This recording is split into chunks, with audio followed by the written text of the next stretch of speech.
April, terima kasih atas materi luar biasa malam ini. Banyak insight dan pengalaman berharga yang pastinya membuka wawasan kita semua. Selanjutnya kita akan masuk ke sesi tanya jawab sekaligus menyapa beberapa peserta yang aktif malam hari ini. Dan berikut beberapa pertanyaan yang sudah masuk melalui kolom chat, kita bacakan secara bersama-sama ya Bu. Oke, ini mungkin nggak semuanya kita bisa bacakan ya. Mungkin ada beberapa yang mungkin kita bacakan dari pertanyaan-pertanyaan mungkin agak berbeda ya. Ini pertanyaan pertama dari Bu Lili ya. Izin bertanya, apakah ada tips atau cara khusus untuk mengajarkan anak yang menginjak remaja tentang pentingnya punya mindset dan attitude yang baik dan mendalam ya dalam berpikir dan bertindak? Itu pertanyaan dari Bu Lili Supartini. Kemudian yang kedua, pertanyaan yang selanjutnya dari Bu Tuti Safitri. Mau nanya Bu, kenapa waktu banyak pikiran stres gak fokus dalam melakukan kerjaan?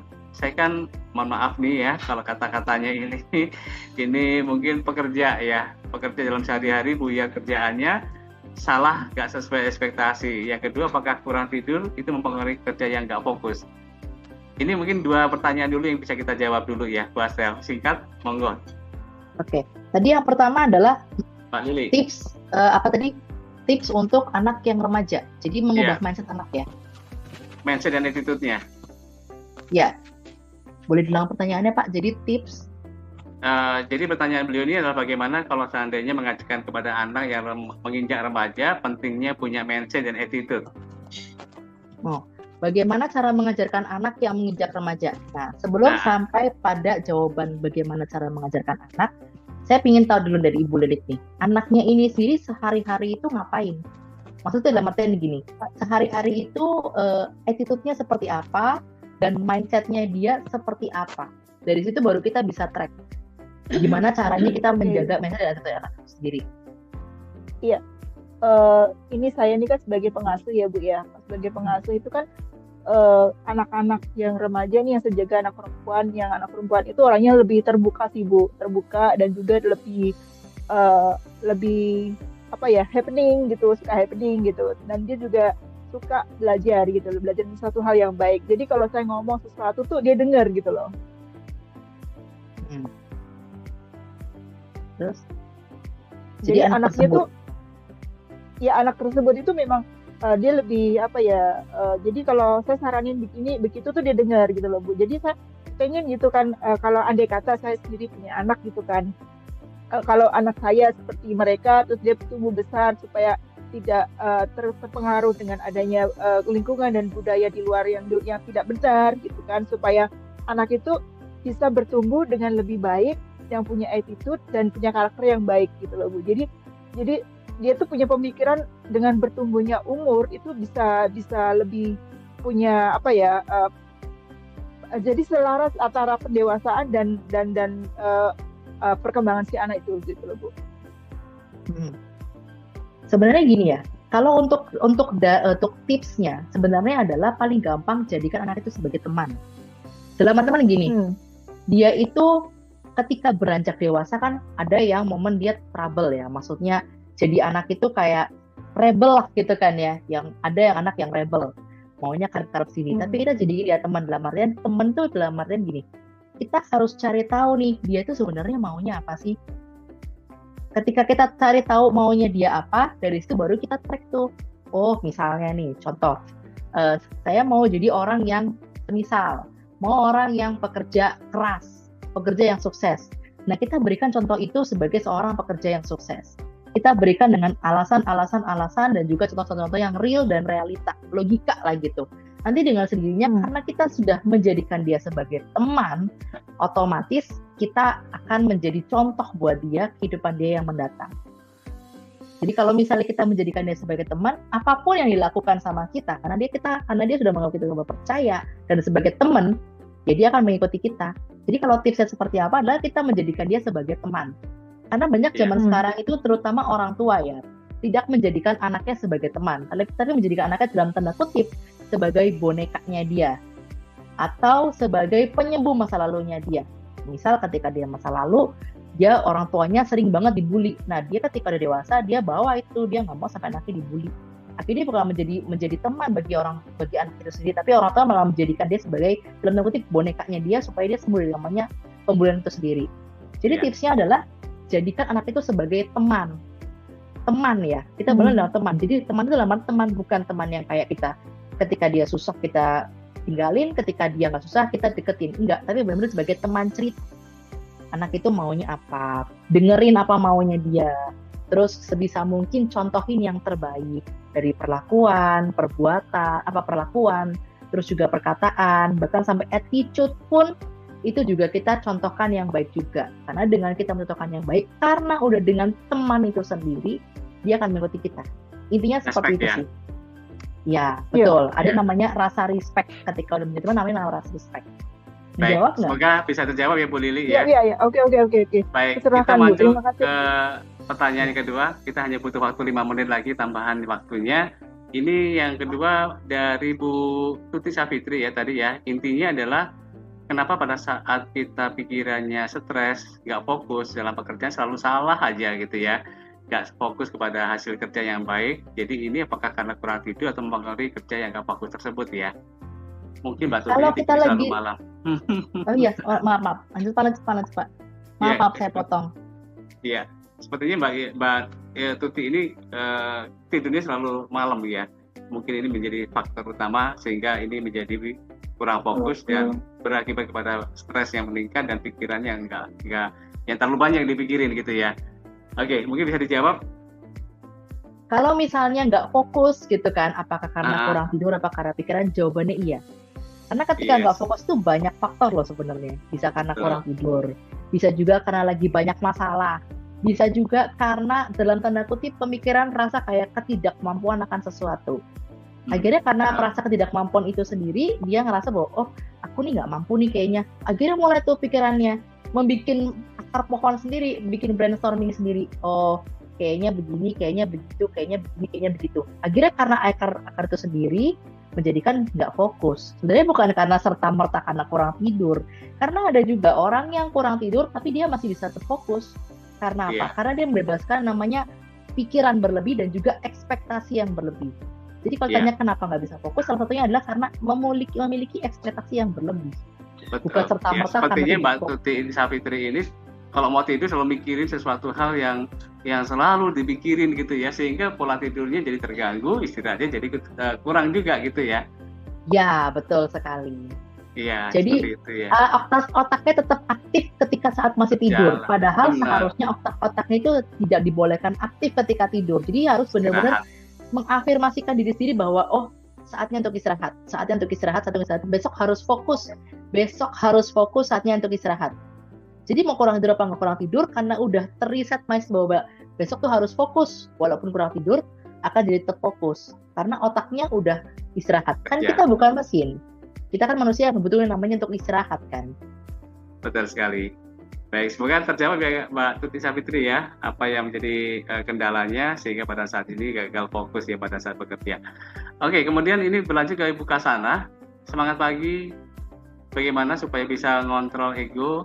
Padahal ego itu bagi saya boleh, tapi ego itu bisa membangun. Atau pernah bilang dendam, tapi saya dendam positif itu buktinya begitu. Tapi semua itu belum bisa lakukan di dalam bisnis. Jadi ini pertanyaannya mungkin agak detail ya. Oke, jadi mungkin apakah bisa ditarik kesimpulannya ini, Ibu Astri? Bu Astrel? Ya, jadi kalau misalnya gimana caranya tadi ego? Mengontrol ego. Nah, gimana caranya mengontrol ego? Jawabannya adalah cari tahu dulu masa lalunya. Cari tahu dulu lukanya. Karena ego itu berawal dari namanya luka. Emosi, dendam, ego itu berawal dari namanya luka batin yang tanpa sadar. Jadi kalau tanya gimana cara mengontrolnya, adalah cari tahu dulu apa penyebab dari menjadi ego itu sendiri. Jadi seseorang yang ego ini adalah karena luka. Nah, cari tahu tuh lukanya karena apa. Ketika luka itu udah disembuhin, baru tuh dari luka udah disembuhin, baru kita bisa sembuhin yang namanya ego itu sendiri. Kita bisa mengontrol ego itu sendiri. Karena orang yang emosi, orang yang punya ego tinggi, itu sebenarnya karena luka. Jadi kalau tanya gimana caranya mengontrol, baik ego maupun emosi, dengan cara mencari tahu lukanya dulu. Ketika udah ketemu lukanya, sembuhin lukanya, baru kontrol ego dan emosinya itu sendiri. Apakah menjawab? Iya, semoga bisa terjawab ya Bu Kasana ya. Yes. Makasih Bu. Baik. Bu Astrid, karena ini terbatas waktu sekali, ini sudah jam 21.05 menit. Jadi kalau seandainya tadi Ibu menyampaikan ada 4 merchandise yang sudah disediakan, apakah boleh ini satu dari paling aktif, 3-nya yang dari pertanyaan yang sudah kita berhasil jawab ya? Boleh banget. Oke, baik. Jadi pada kesempatan ini kira-kira dari peserta yang paling aktif, ya. Wah, ini kalau tanya, ya? Iya, kenapa Bu? Adrian. Maaf, saya tadi ada bertanya di paling atas, Bapak belum scroll ya ke atas. Paling atas ya, paling atas itu pertanyaan dari siapa? Bu Meliana. Oh, Bu Meliana ya. Oh, Bu Meliana. Iya. Ini ada pertanyaan bonus ya, pertanyaan karena ini paling atas ya, jadi tidak terlihat karena ketumpuk dengan chat-chat di bawahnya. Malam Bu Astrelita, saya ada teman member juga punya fixed mindset. Orangnya berpikir dia selalu benar dan tidak bisa menerima masukan dari leader-leader. Awalnya dia berusaha optimis karena sesuatu hal yang tersebut jadi dendam, iri hati mengeluh, merasa korban, berpikiran negatif, tidak mau menjalankan bisnisnya lagi. Nih, ngambek ceritanya begitu Bu Astrel. Apakah terus didekati orang tersebut atau didiamkan saja atau bagaimana caranya supaya situasi kondisinya ini bisa membaik? Kira-kira begitu. Kalau ditanya apakah lebih baik didiamkan saja didekati, jawabannya sebenarnya tergantung seberapa dekat dengan orang tersebut. Kalau misalnya dekat sekali, lebih baik didekati dan diajak ngobrol, karena itu ada masalah sebenarnya. Ada luka yang tanpa sadar dia bawa dari kecil sampai dewasa. Tapi kalau misalnya ternyata orang itu tidak seberapa dekat, lebih baik dibiarkan daripada ntar jadi menambah masalah baru. Karena gini, orang yang punya fixed mindset atau pola pikir tapi yang nggak mau berkembang itu akan sangat amat sulit diubah kalau kita tidak tahu cara mengubahnya. Kalau kita tidak tahu juga akar masalahnya seperti apa. Ketika kita tahu akar permasalahannya, baru kita bisa ngubah nih. Oh, ternyata ternyata waktu masih kecil dia tuh hina orang, misalnya gitu kan. Nggak tahu yang seperti tadi ya, misalnya dia tuh dihina orang. Akhirnya dia menjadi orang yang ngangkreng tuh, nggak mau. Nah, kita harus bikin dia supaya ketika dewasa kita kasih dia kepercayaan diri. Kita kasih dia motivasi, kita kasih dia, dalam tanda kutip, kasih dia validasi. Oh, kamu tuh nggak seperti itu loh. Orang zaman dulu mah biarin aja, dia tuh nggak tahu kelebihan kamu, dia tuh nggak tahu value-nya kamu, makanya dia hina kamu. Kita kasih rasa percaya diri itu, akhirnya mau nggak mau, nanti lama-kelamaan itu akan merubah. Tapi kalau misalnya tidak bisa seperti itu, sebaiknya jangan. Jadi tergantung seberapa dekat dengan orang tersebut. Kalau emang orangnya dekat, ya lebih baik apa-apa sih, diajak ngobrol aja, baik-baik. Tapi kalau nggak deket, ya sebaiknya sih udah biarin aja. Atau kasih ke saya juga nggak apa-apa kok. Saya ajak ngobrol. Oh iya. Oke, iya, Bu. baik. Sebenarnya semoga bisa membantu Bu. Ya menjawab pertanyaan tadi. Maaf. Karena itu posisi paling atas. Saya ajak ngobrol nggak apa-apa. Iya, ini Bu Meli kan di Jakarta, nanti sering ketemuan aja ya di beberapa forum yang dijalani atau mungkin sudah disiapkan oleh Bu Astrel. Melalui komunitasnya juga ya Bu Astrel ya. Oke, baiklah. Karena memang semua itu harus ngobrol dulu sih. Maksudnya saya selalu bilang bahwa semua itu harus kita bedah. Karena kita nggak serta-merta bisa tahu, oh karena ini, oh karena itu nggak gitu. Semua itu harus kita bedah terlebih dahulu. Kenapa orang menjadi seperti itu. Iya, intinya baik. Seperti itu. Putra Entrepreneurs Club dan salam entrepreneur. Ya, salam semuanya, salam sehat dan kita bisa berjumpa lagi di acara malam ini. Bapak Ibu, perkenalkan saya Andrian Academy. Selamat malam Pak Adrian. Selamat malam. Saya akan memandu jalannya acara malam ini, yang dimana Entrepreneurs Academy adalah program rutin dari Putra Entrepreneurs Club sebagai wadah belajar dan bertumbuh bersama bagi para entrepreneurs yang telah bergabung di dalamnya. Malam ini kita akan membahas tema yang sangat relevan dan penting, yaitu mindset kuat, bisnis hebat, peran kesehatan mental dan kesuksesan entrepreneur. Karena bisnis yang hebat dimulai dari mental yang sehat dan mental kuat. Sebelum kita mulai, izinkan saya menyapa narasumber kita malam ini, Ibu Astrelita Tewijaya, sarjana pendidikan, Magister Manajemen, kemudian juga sederet ya gelar lainnya sudah beliau capai, dan beliau ini adalah NLP and Mental Health Specialist sekaligus founder dari PT Asta, yaitu PT Andalan Selaras Cinta Abadi yang telah hadir di tengah-tengah kita. Selamat malam Bu Astrel. Senang sekali bisa berjumpa dan belajar bersama malam ini. Ya, Bu Astrel, sepertinya belum terlihat tampilan gambarnya. Oh, bentar. Iya, baik. Kok nggak bisa? Iya, belum tampil, Ibu. Mungkin boleh nanti ya diperbaiki sedikit ya. Ini ada sedikit teknis. Dan kami sangat menghargai waktu dan komitmennya Ibu untuk bisa membagikan ilmu, pengalaman berharga kepada seluruh peserta yang hadir di malam ini. Sebelum kita mulai,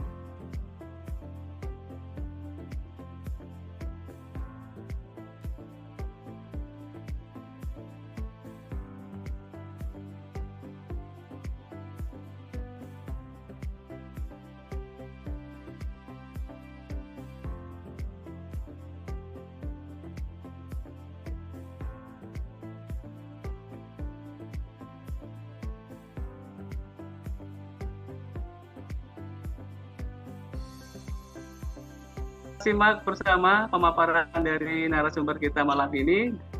Nah, mindset kuat, bisnis hebat, peran kesehatan mental dalam kesuksesan entrepreneur. Kepada Ibu Astrelita, dengan hormat, waktu dan layar kami persilahkan. Terima kasih Bu Astrel. Malam semuanya, halo. Selamat malam.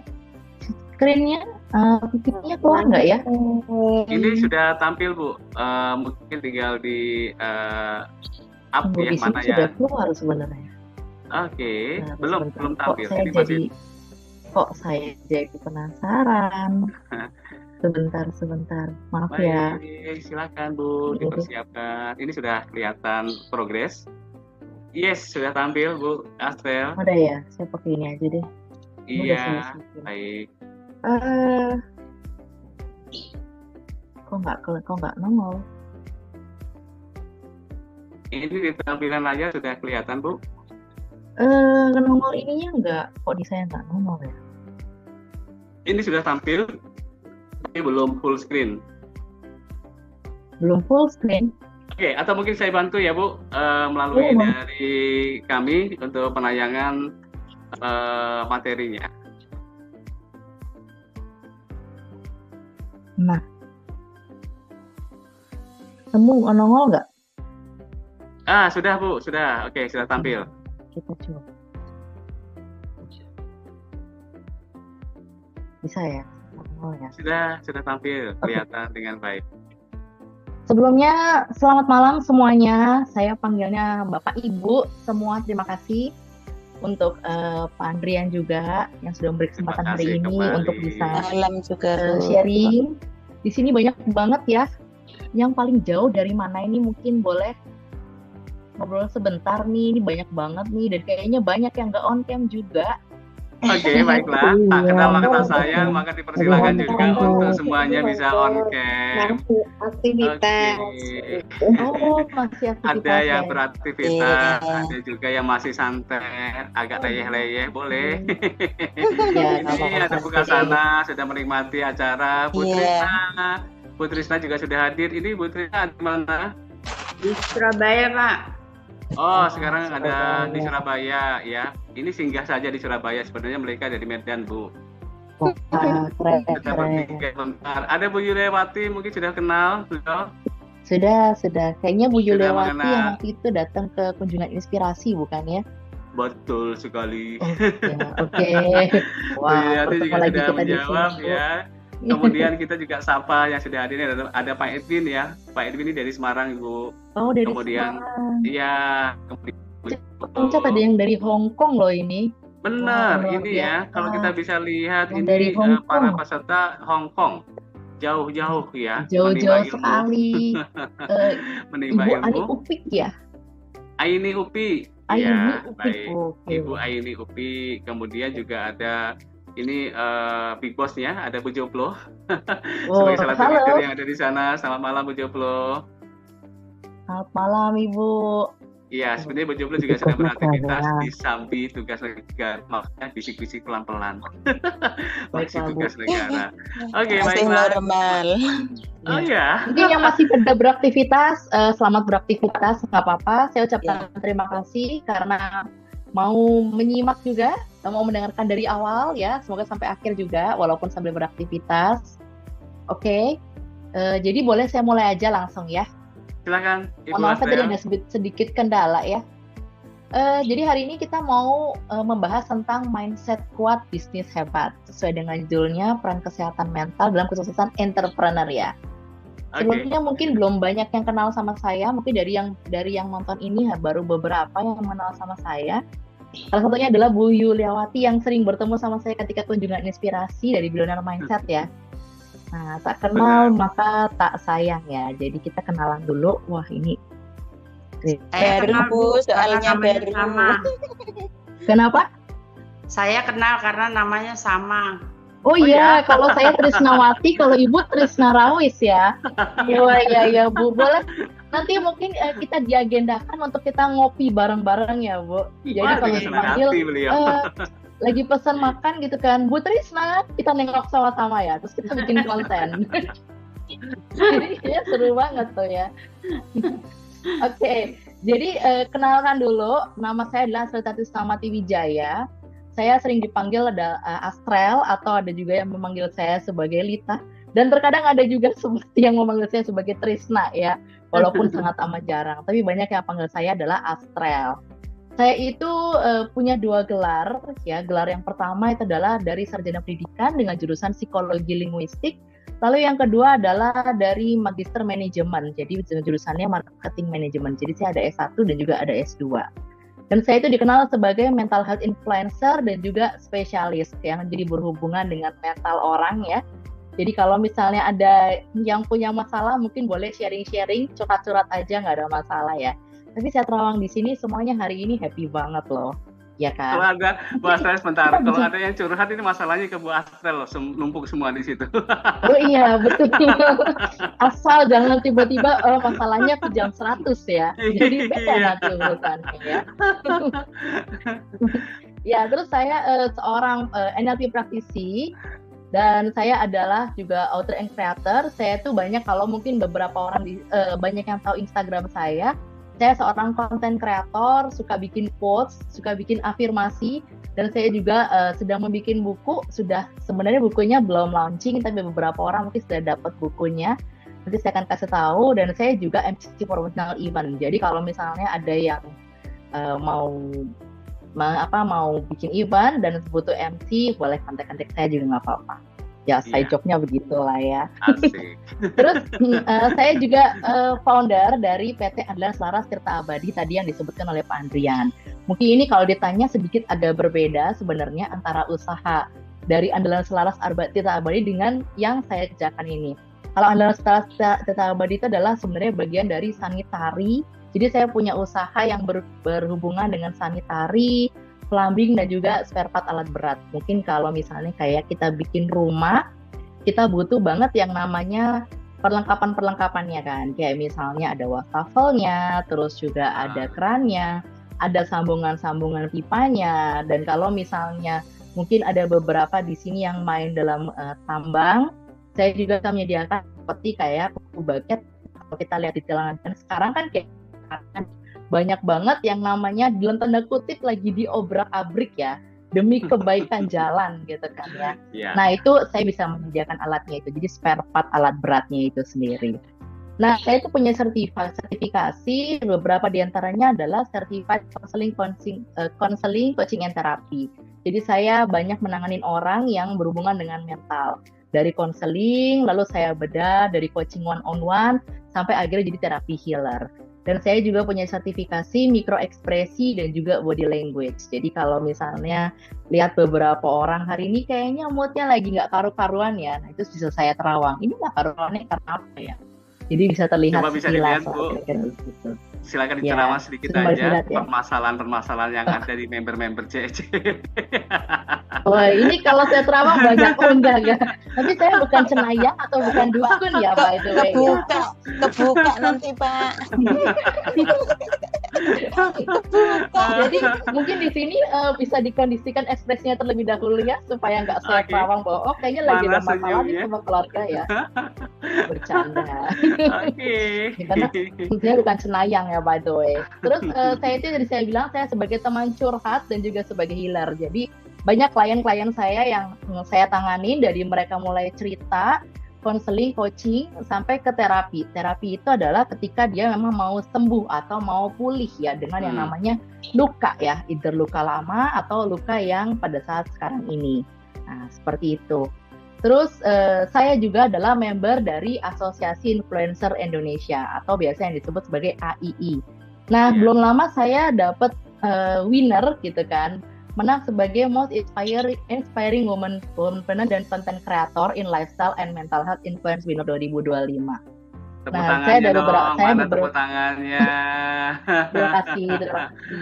Oke, keren banget. Nah ini kalau yang lihat di kiri bawah, ini adalah jadi piagam penghargaannya dari sebagai, dan saya juga masuk di beberapa media ya, seperti detik.com, Liputan 6, Media Indonesia, Okezone, Viva News, Kapan Lagi, terus dan beberapa media lainnya. Nah ini adalah contoh dari kata-kata yang sering saya bagikan ya. Ini adalah kalau saya lihat di sini sebelah atas kelihatan nggak ya? Nah ini itu adalah tas. Jadi kalau orang bilang sebagai kantong ajaib. Nah ini kantong ajaibnya sebenarnya seperti ini. Nah ini modelnya seperti ini nih kantong ajaibnya. Jadi ini sebenarnya isinya adalah kata-kata. Kata-katanya ini saya buat sendiri ya, jadi nggak akan ditemukan dimanapun oleh saya sendiri. Dan kalau misalnya nanti ada yang bisa menjawab, saya kalau ada yang bertanya dengan pertanyaan yang terbaik, saya akan memberikan hadiah khusus untuk 4 orang aja. Hadiahnya adalah 2 dari kantong ajaib ini dan 2-nya lagi dari buku. Buku ini sebenarnya belum launching ya. Buku ini sebenarnya belum launching, tapi khusus untuk di sini saya bagikan 2 orang ya yang bisa menjawab. Judul bukunya adalah Seni Berdamai dengan Diri Sendiri. Seperti itu. Jadi mungkin banyak beberapa orang. Kenapa? Jadi pemenangnya, ya kan Bu? Pastikan menjadi pemenangnya ya. 2 buku dan juga 2 kantong ajaib tadi ya, dengan kata-kata yang bisa membuat kita terinspirasi dan gak ada edisi lainnya. Ini limited edition. Ini sudah ada yang suka nih dari Hong Kong nih. Udah ngincer. Terima kasih Bu, terima kasih. Nah jadi kantongan ajaib ini sebenarnya memang saya jual ya. Dan kalau misalnya ada yang mau beli, dan setiap orang itu akan mendapatkan kata-kata yang berbeda. Jadi kalau misalnya 2 pemenang itu sendiri juga akan mendapatkan kata yang berbeda masing-masing ya. Nanti akan saya kirimkan hadiah dan mungkin bisa dibaca dengan sendirinya. Seperti itu. Nah sekarang sebelum kita mulai ya untuk sesi presentasinya, boleh ice breaking sedikit ya Pak ya, supaya nggak pada tegang-tegang nih ya. Saya biasanya punya tagline sih, mungkin dari Bu Yuliawati sudah tahu ya. Kalau saya jadi MC selalu bilang gini, kalau saya katakan semangat hari ini semuanya harus menjawab gaspol besti. Jadi sebelum semangat ya, sebelum kita mulai presentasinya ya, supaya lebih semangat, boleh ya, yang bisa on cam silakan on cam, yang nggak bisa on cam boleh nggak apa-apa dengan kata-kata. Kalau saya katakan semangat hari ini, semua harus jawabnya gaspol besti, oke?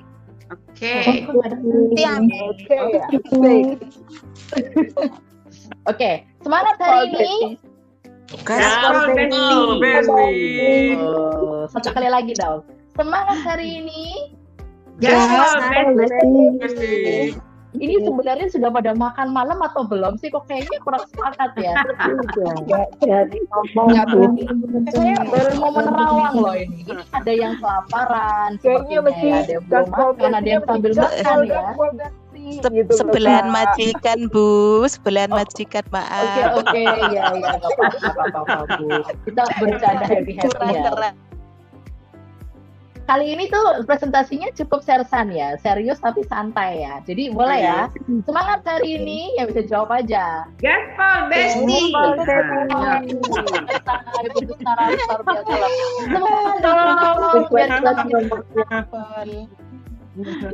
Makasih. Oke, nah jadi ini kita bikin ice breaking sedikit ya. Cara mainnya sebenarnya gampang banget, karena ini urusan dengan mindset atau dengan mental. Jadi cara main adalah sangat gampang. Jadi saya akan kasih Jadi buat yang on cam ya, ini bisa on cam boleh, yang nggak bisa on cam ya juga masalah. Bagusnya ada yang on cam nih, karena saya ingin tahu ekspresi semua orang. Selamanya adalah mana yang akan kamu pilih. Nah, yang pertama itu on cam bagi yang bisa, dan saya itu akan memberikan yang namanya situasi. Dari situasi itu saya meminta untuk reaksi apa nih yang dipilih dari sebuah jawaban itu sendiri. Jadi pertanyaan itu sendiri. Jadi pilih salah satu jawaban sambil bereaksi. Ini tuh nggak ada yang salah dan juga nggak ada yang benar ya. Yang penting ini just for fun aja. Yang bisa on cam boleh jawab dengan ekspresi ya, biar kita makin semangat loh. Iya. Oke. Jadi udah siap belum? Pandria juga harus ikutan dong. Aku ikutan ya.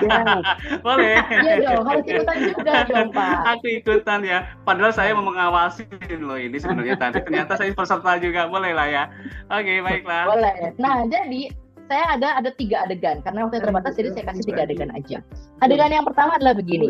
Bayangin kamu tuh udah mau tidur, terus tiba-tiba klien atau atasan itu WA nih, dengan bilang kayak gini. Ada revisi sedikit nih, boleh ya tolong direvisiin ya 10 slide aja. Dari ketiga pilihan itu mana yang dijawab? Mana yang jadi reaksi nih? Yang pertama adalah tidur aja dulu lah. Mimpi itu lebih penting Pak dari yang namanya pekerjaan. Atau yang kedua, langsung gas bikin aja lah. Walau sebenarnya dalam hati tuh sambil ngedumel ya, daripada nanti disangka nggak profesional. Jadi pokoknya gas jalan aja walaupun dengan ngedumel-dumel. Nah yang ketiga adalah langsung balas. Oke Pak, siap Pak, beres Pak. Langsung dibikin tanpa basa-basi, tanpa mikirin plan yang lebih dahulu. Oke, dari ketiganya mana yang dipilih? Siapa yang mau jawab? C. Ibu Trista jawab C. Ada yang lain yang jawab apa? C. Langsung balas. Langsung jawab ya. Langsung balas siap Pak. Terus langsung bikin plan ya tanpa basa-basi, gas aja dulu ya. Luar biasa loh. Meskipun ada yang jawab B jujur ya. aja pokoknya B. Masa kalau udah ngantuk banget itu nggak bisa diganggu deh pokoknya. Sebetulnya Pak, tapi kalau urgensi harus ditanganin. Yes. Luar biasa loh. Ya. Jawabannya nggak ada yang salah, nggak ada yang benar, nih just for fun aja. Oke. Jadi ada yang jawab C dan juga ada yang jawab B, nggak ada masalah. Next ya, kita ke adegan yang kedua. Adegan yang kedua adalah gini. Kamu tuh udah ngobrol panjang kali lebar kali tinggi sama klien ya, alias yang mau di prospek nih ya. Terus tiba-tiba klien itu bilang kayak gini, nanti dulu ya, saya pikir-pikir dulu ya, saya tanya dulu sama A, B, C, D, E sampai Z dulu ya. Nah, jawab pertanyaannya begini, dari ketiga itu, dari ketiga pilihan ini mana yang cocok nih? Yang pertama adalah udahlah pensiun aja dari B. Oke. B. Langsung ya. Coba apa jawabannya? B. B ya. Oh enggak apa, namanya juga proses, besok sering lain. Luar biasa loh. Di sini tuh udah langsung bisa kebaca ya. Mindsetnya kira-kira arahannya kemana ya? Sepertinya ya. Ini sebenarnya memang menjawab sungguhan atau takut diterawang seperti cenayang ya ngomong-ngomongnya? Jawab beneran Bu. Beneran ya. Jawab. Bercanda ya. Saudara-saudara Asrel, bercanda. boleh dong kita mau tahu nih yang jawab di luar konteks B ini, ada yang C, ada yang alasannya apa, pengen tahu nih. Nah, itu baru mau ditanyain. Coba, ada yang jawab C, ada yang tadi kan banyak yang teriak B. Nah, sekarang ada yang jawab C, ada yang jawab A. Ini ada Bu Neneng nih jawabannya C. Kita perlu tahu nih dari Bu Neneng, kenapa jawabannya C? Ya kan kecewa sih, karena kan dia tuh alasan terus. Jadi kalau saya bikin status di medsos, saya kan kayaknya blog gitu, biar dia baca gitu. Nyindir berarti. Ceritanya biar terus sindir ya Bu ya. Iya. Biar terus sindir ya Bu. Satu galau Pak Andrian. Oke. Oke. Nggak apa-apa. It's okay. Nah, sekarang nih adegan yang terakhir nih. Adegan terakhirnya ini agak sedikit cukup krusial nih. Jadi itu kamu udah bergadang 2 malam ya, berdagang kebalikan ya. Begadang 2 malam ya, ngerjain proyeknya. Matanya udah sampai merah, sembab, udah gitu udah kayak habis tonjok lah pokoknya ya. Jadinya kantong matanya kayak merasa kayak kantong panda ya. Terus udah minum kopi, berasa kayak diinfus ya, minum obat lah sehari 3 kali lah ya. Terus pas sampai ke klien, atasan tuh kita bilang, tiba-tiba klien atasnya bilang kayak gini, kayaknya kita ganti konsep aja ya. Konsep yang kemarin itu sepertinya ada yang kurang deh, ada yang salah. Nah, coba dijawab ya. Dari ketiga itu apa reaksinya nih? Yang pertama adalah jawab iya aja, walaupun dalam hati itu sambil nyanyi lagu yang meniat hati ya. Atau yang kedua ini ya, langsung kerjain tanpa basa-basi sambil dengerin lagu kesukaan. Atau yang ketiga, langsung buka medsos, cari tutorial gimana caranya menjadi seorang yang sabar dengan level 2 tadi nih. Bu. Ada yang jawab B, ada yang jawab A. Siapa yang jawab A coba? Saya. Aduh, Saya, Bu. Saya. Ibu jawab, oke, jawab iya ya. Padahal dalam hati sebenarnya lagu medsos.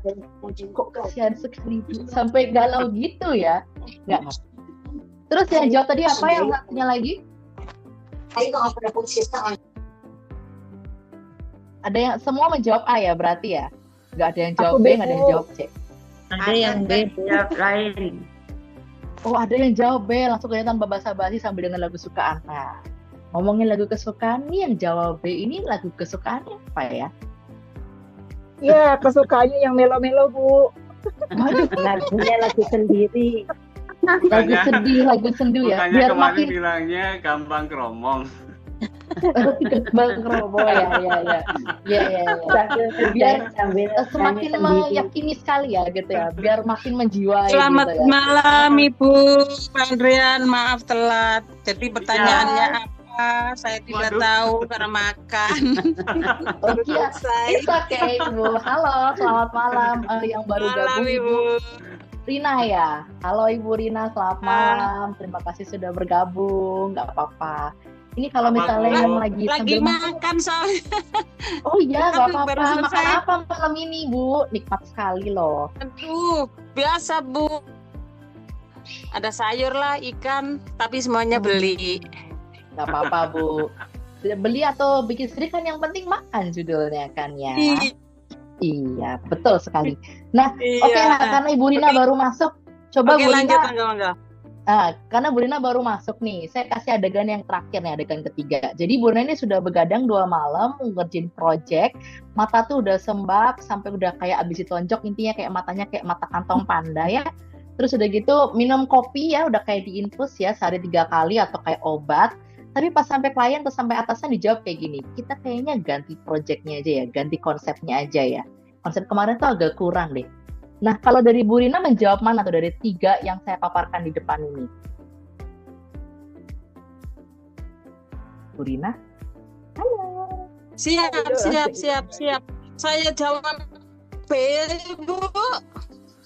Oh ya, oke, nggak apa-apa. Oke, yang sambil makan ya, nggak apa-apa. Oke, thank you banget untuk jawabannya ya. Jadi langsung kerja tanpa basa-basi sambil dengan kesukaan. Wah, ini yang menjawab ini sudah bisa terbaca loh mindsetnya seperti apa loh ya. Keren semuanya. So, semangat hari ini. Semangat. Bestinya dari dunia semangat. Yang langsung nyaut cuma hostnya dulu.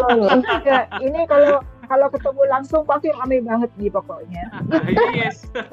Sayangnya virtual, kalau ketemu langsung pasti rame heboh itu pasar lagi. Oh iya. Undang Mbak Neneng ayo undang. Oke, so sekarang kita mulai presentasinya. Let's talk about the title. Judulnya adalah apa? Mindset Hebat Bisnis Tua. Sesuai kan? Nah, sekarang saya tanya deh, apa itu mindset?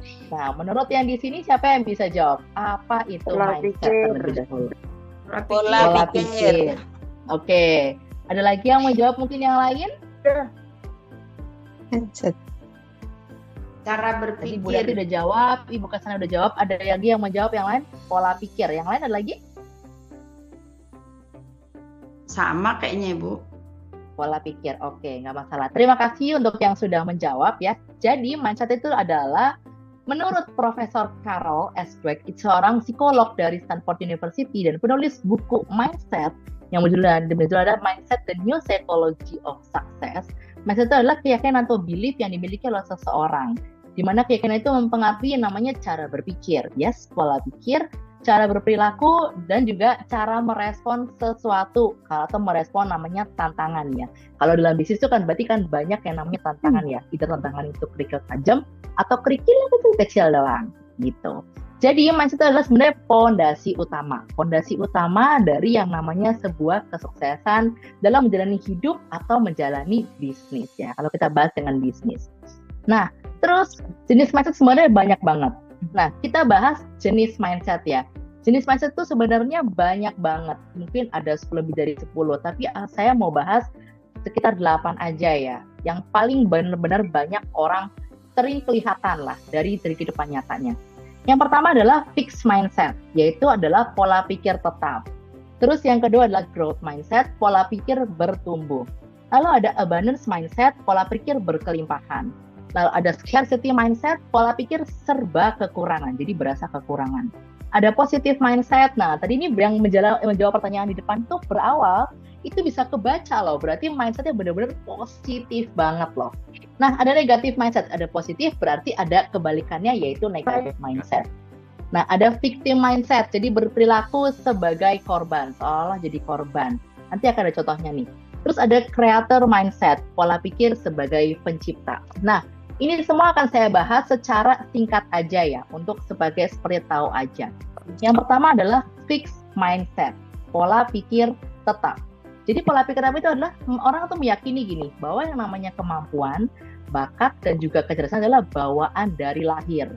Namanya bawaan dari lahir itu berarti tidak bisa diubah dan tidak mau berkembang. Ya, bukan tidak bisa berkembang, tapi tidak mau berkembang justru ya. Karena kan dia ngerasa bahwa itu bawaan aku dari lahir loh ya. Jadi aku nggak mau merubahnya dan aku tidak mau mengembangkannya.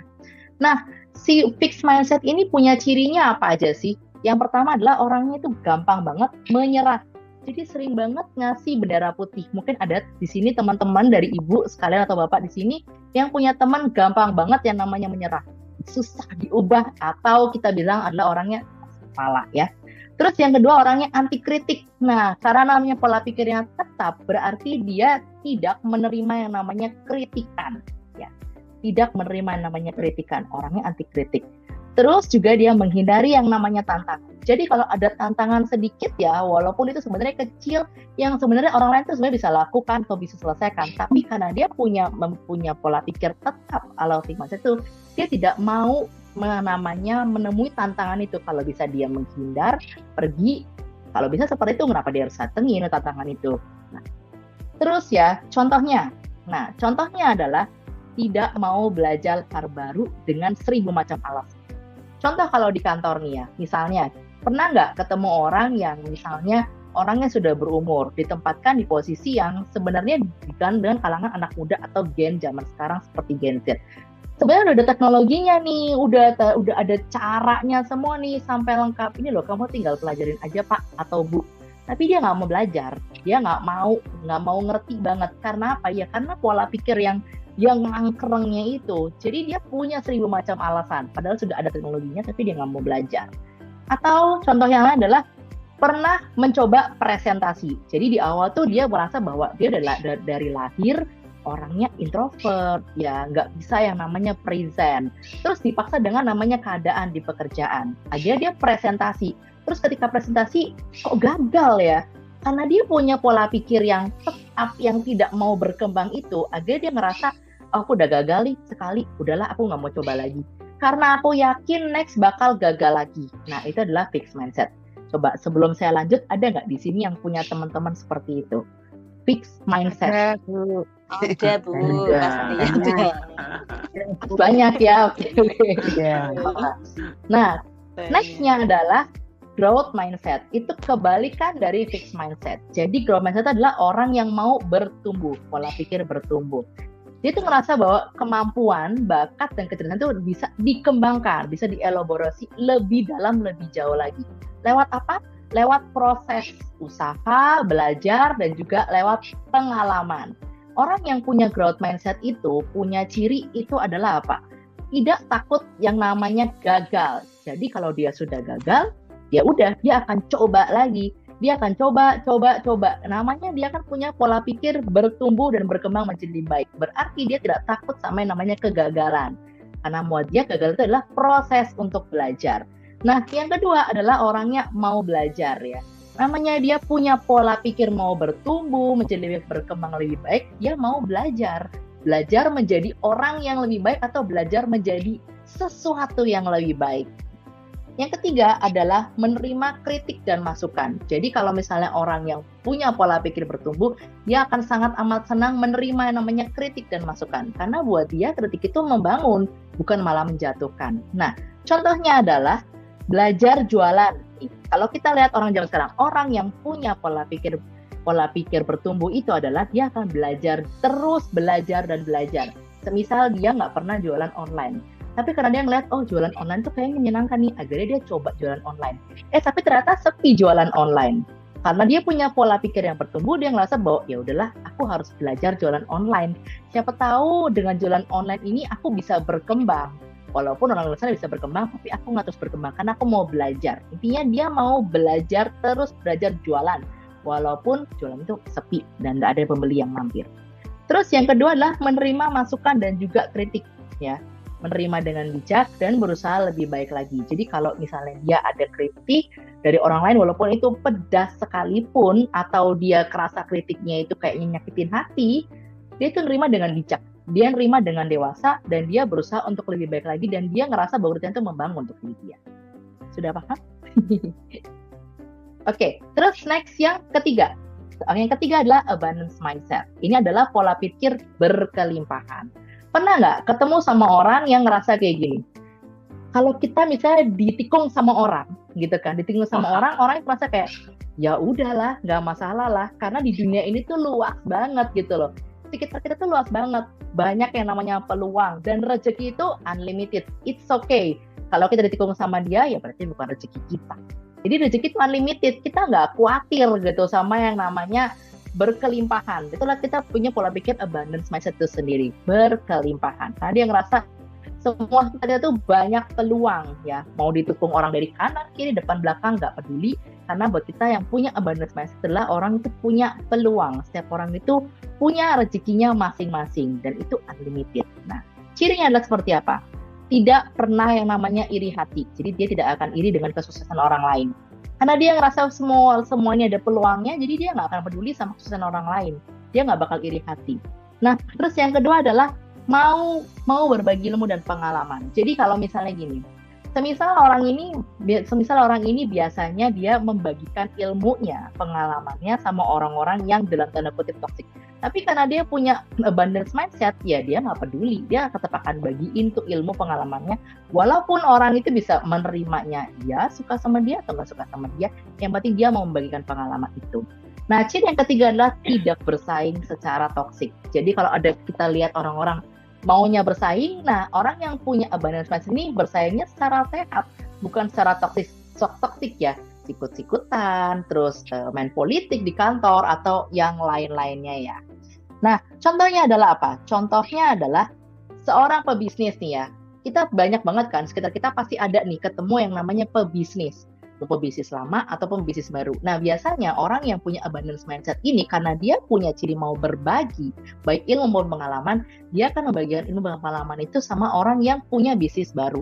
Jadi kalau misalnya dia udah lama banget nih ya di bisnis makanan, misalnya makanannya udah 10 tahun, tiba-tiba dia lihat temennya nih, temennya ini baru buka bisnis nih, baru setahun tapi kok nggak maju-maju gitu kan.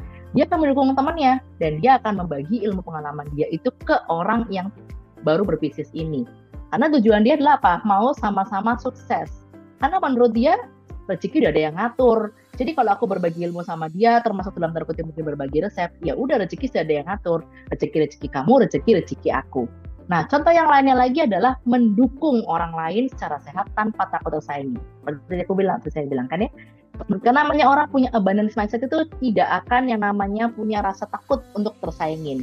Jadi kalau misalnya tiba-tiba nih ya, ternyata temennya buka sama-sama sebelahan gitu kan. Sebelahan nih buka tempat makan, terus dia buka tempat makan juga dengan jualan yang sama. Karena orang punya abundance mindset, dia nggak akan ngerecokin, dia nggak akan kayak orang-orang yang bilang kayak, makanan sebelah itu nggak enak loh, padahal tahu sendiri enggak. Dia akan ya udahlah, rezekimu rezekiku, rezekiku. Karena dia ngerasa bahwa rezeki itu unlimited dan setiap orang tuh punya rezeki masing-masing. Seperti itu. Nah, yang kebalikannya dari abundance mindset adalah scarcity mindset. Scarcity mindset adalah berasa penuh kekurangan. Jadi dengan kata aku tidak cukup. nih ya.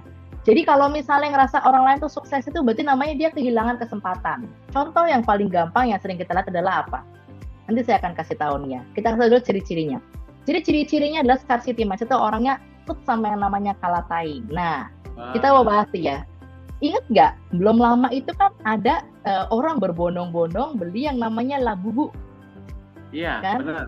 Orang sampai benar-benar niat gitu kan untuk mau di mall, berangkat dari subuh jauh-jauh demi mendapatkan Labubu. Yang boneka itu sebenarnya bonekanya memang lucu sih ya. Untuk kebanyakan orang emang kalau kita lihat dengan dibajuin dipakein ya seperti kayak boneka, kebanyakan boneka yang lucu. Nah, orang yang punya scarcity mindset adalah tidak mau kalah gitu kan. Dia akan FOMO gitu kan. Pokoknya dia nggak mau kalah. Waktu kalau orang lain dapat dan aku juga harus dapat gitu loh. Nah, pertanyaan lagi nih. Terus yang kedua adalah orangnya punya rasa iri hati. Sebenarnya dia bilang kan kalau orang lain dapat, jadi aku udah dapat. Itu juga dia bisa begini, karena aku merasa nggak cukup punya rasa iri hati, akhirnya harus sedih. Berarti kalau misalnya aku nggak dapat, berarti aku kehilangan kesempatan itu dong. Berarti aku udah nggak punya lagi tuh yang namanya barang itu. Nanti, wah mulai tuh perikirannya macam-macam kan ya. Oh dia bisa dapat ya, berarti aku harus dapat nih. Dia nggak mau kalah gitu loh, nggak mau kalah banget. Nah, orang scarcity mindset ini juga orangnya tidak puas. Selalu mau cari kepuasan ya, padahal sebenarnya dia nggak merasa puas gitu, berpura-pura puas. Nah, terus juga tidak bisa menghargai kesempatan orang lain. Seperti saya bilang kan, jadi kalau misalnya orang yang punya scarcity mindset itu dia merasa bahwa orang lain sukses itu pasti ada sesuatu deh. Kok aku nggak bisa gitu kan? Seharusnya aku juga bisa gitu kan, karena dia punya namanya rasa kekurangan. Padahal sebenarnya ya, kalau dia bisa jadi dia itu udah berkelebihan atau malah dia cukup. Tapi karena dia selalu punya mindset aku kurang, akhirnya dia merasa nggak bersyukur dengan apapun yang dia miliki. Nah, contohnya lain lagi adalah apa? Sesama pekerja tidak mau berbagi ilmu karena tak posisinya tergeser. Pernah ketemu nggak dalam dunia bisnis kayak gitu? Pernah nggak? Coba saya tanya. Pernah kan? Jadi ada kan sesama pekerja aja tidak mau berbagi. Cuman karena apa? Karena tak posisi tergeser. Padahal belum tentu loh, padahal kita atau dia berbagi ke kita atau kita berbagi ke dia itu belum tentu posisinya bakal tergeser. Itu kan hanya sebenarnya kayak sharing is caring gitu loh. Tapi karena dia punya scarcity mindset, akhirnya dia ngerasa bahwa kalau aku berbagi ilmu sama dia nanti posisi gue tergeser nih. Oh nggak bisa, orang seperti itu. Nah setelahnya adalah apa? Suka menyebarkan hal negatif kepada orang lain untuk menjatuhkan target yang dituju atau tidak disukain. Pernah nggak ketemu orang kayak gitu? Jadi orang ini sering banget dipuji sama atasan gitu kan. Terus karena dia ngerasa punya rasa iri hati, dia ngomong sama orang-orang sekitar tuh, jangan deket sama si A loh.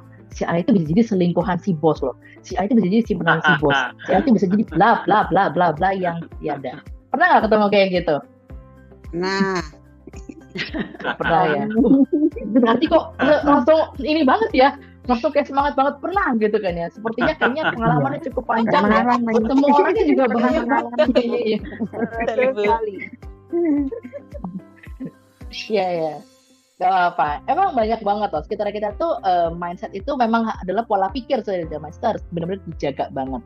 Nah, terus ada lagi yang tadi saya bilang tuh, positive mindset. Tadi kan ada pertanyaan di sebuah adegan ya. Semua orang positif banget. Kalau misalnya nggak kita udah ke klien dia, tapi ternyata dia masih bilang, pikir-pikir dulu lah, ntar saya nanya dulu dari A sampai Z gitu kan. Ujung-ujungnya cari orang yang baru lagi lah, cari baru itu namanya apa? Positive mindset, positif banget loh. Nah, jadi positive mindset adalah berpikir hal baik dan juga positif. Karena apa? Karena semua jadi itu selalu memiliki makna.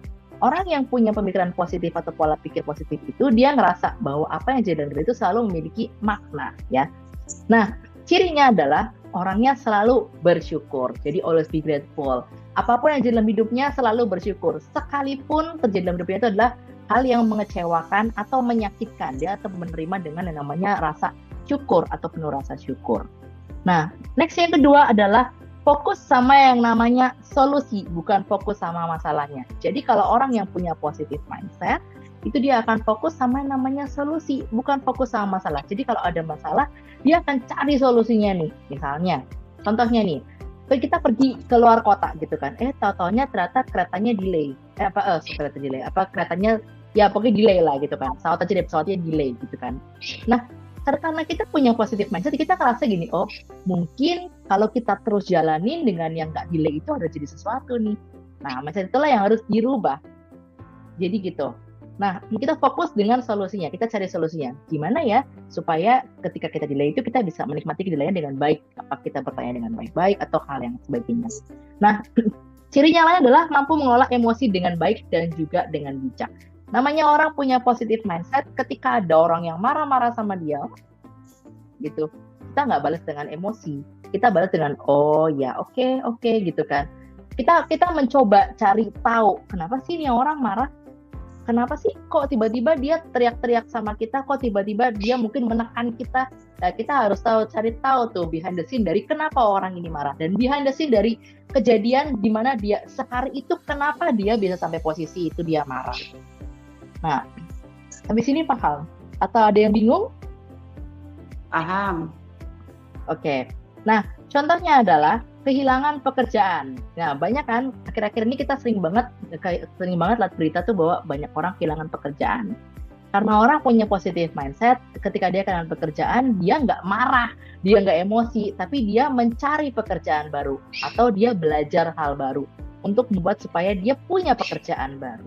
Contohnya seperti itu. Terakhir adalah apa? Ketika mungkin gagal berpartner, seperti saya bilang kan, fokus dengan solusinya bukan sama masalahnya.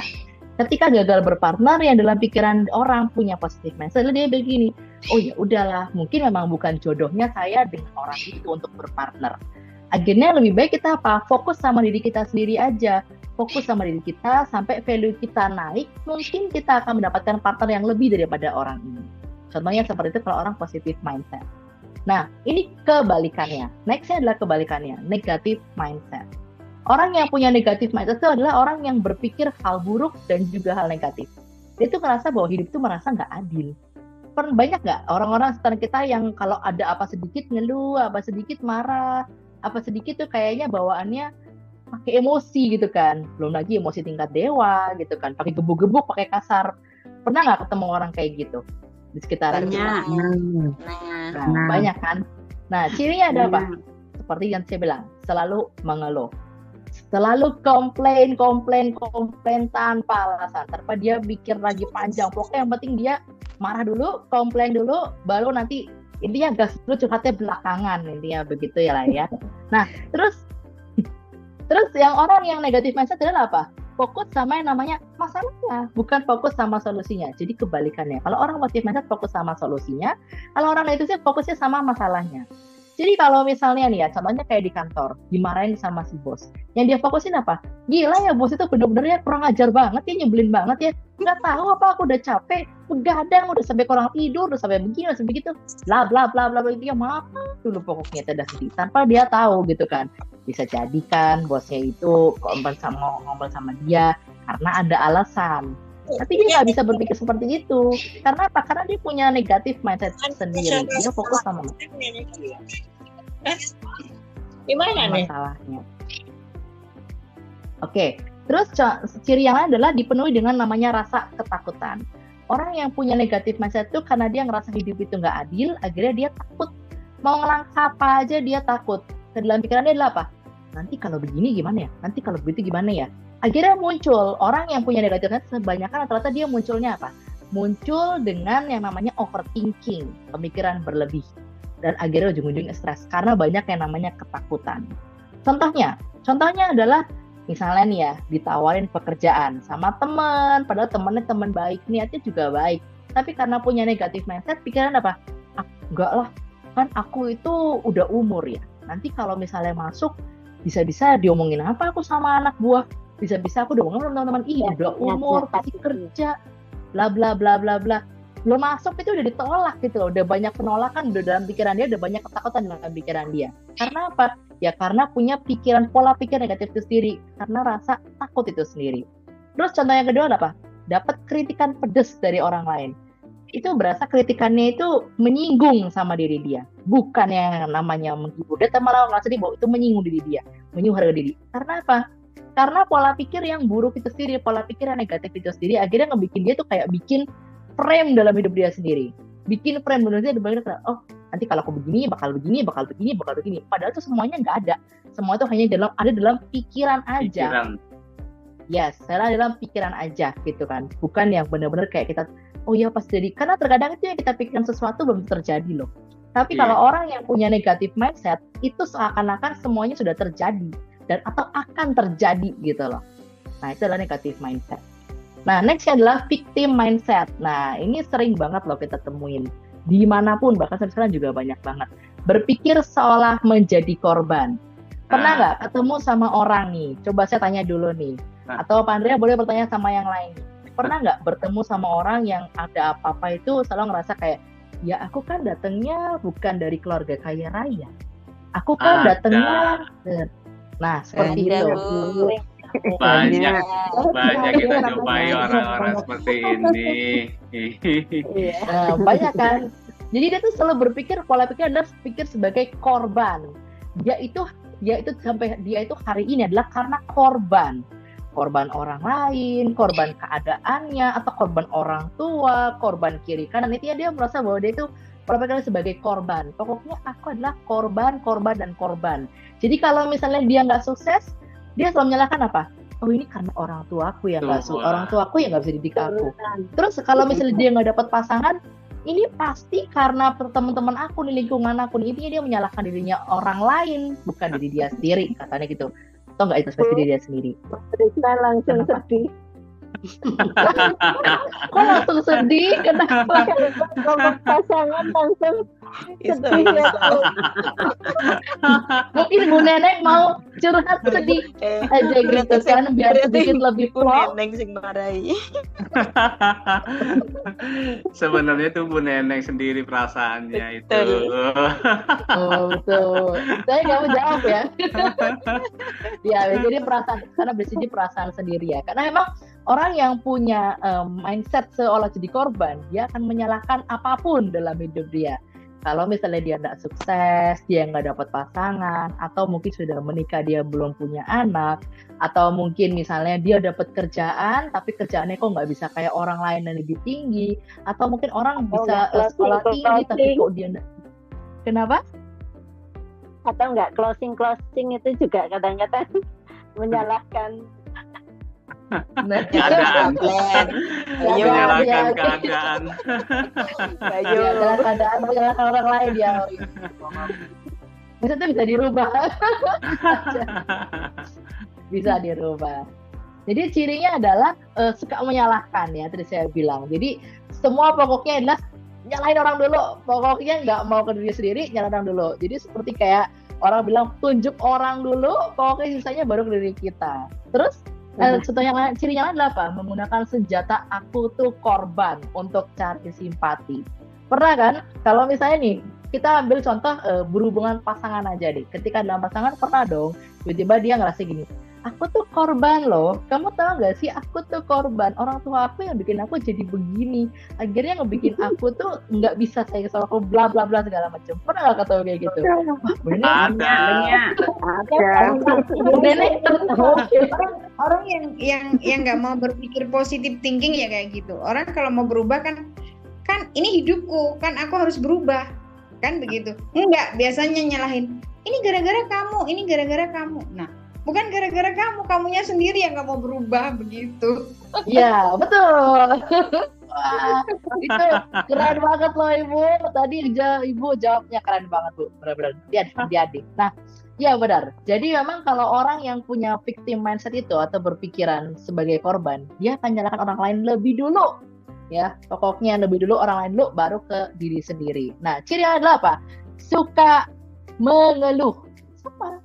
Karena orang yang punya Nah, siapa itu? Saya jujur ya. Saya cukup terawang aja ya dari sini ya. Kira-kira siapa yang terlihat dia suka mengeluh? Habis ini langsung ini. Oke. Berarti gitu. Kurang bersyukur ya Bu. Iya, kurang bersyukur. Ini habis saya terawang, habisnya langsung bilang gini. Ini oke. Kalau nggak ketahuan nih muka gue lagi ngapain nih kayaknya ya. Kawan nggak oke. Dia jadi begitu. Bu Asrel, itu orangnya ada di belakang pintu. Orangnya di belakang pintu, belakang pintu. Oke. Nanti saya siapa di belakang pintu ya, langsung nengok. ngumpet. Wah, ini pas banget loh Pak, malam Jumat loh ini Pak ya. Indah banget loh. Asik ya, makin dalam ya, makin panas pembicaraannya. Iya, jadi masih semangat ya. Jadi kalau saya bilang semangat hari ini, semua jawab apa dong? Semangat Salam Desi. ya, keren banget. Oke. Nah, contohnya adalah mengeluh bosan setiap hari, tapi nggak mau cari peluang baru. Jadi karena dia berusaha sebagai korban, dia ngeluh tuh. Kayak tadi contohnya dengan pasangannya, kan nyalahin gitu kan. Terus dia ngeluh terus setiap hari. Aku bosan sama dia, aku bosan sama dia. Tapi dia nggak mau cari tuh namanya mungkin kenapa dia bosan. Atau misalnya udah parah banget, mungkin bosan nggak dia selingkuh, ya kenapa dia nggak cari orang baru aja gitu kan. Daripada dia cuma ngeluh-ngeluh doang, ya lebih baik dia cari dong peluang baru atau orang baru. Itu orang berpikir dengan victim mindset atau bermain sebagai korban, ya dia akan ngeluh doang tanpa dia mengambil tindakan. Karena dia berolah sebagai aku tuh korban loh. Ingat ya, aku tuh korban gitu ya. Contohnya adalah apa? Dalam hubungan, tadi kan ada contoh nih.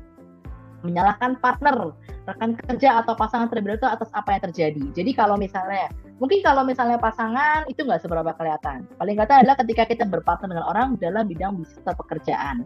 Tiba-tiba proyeknya gagal. Terus karena orang yang berpikir sebagai tim ini yang suka mengeluh, dia nyalain dulu temennya atau partnernya ini. Ini pasti gara-gara kamu nih yang kemarin itu nggak prepare. Coba kalau kemarin kamu nggak dugem.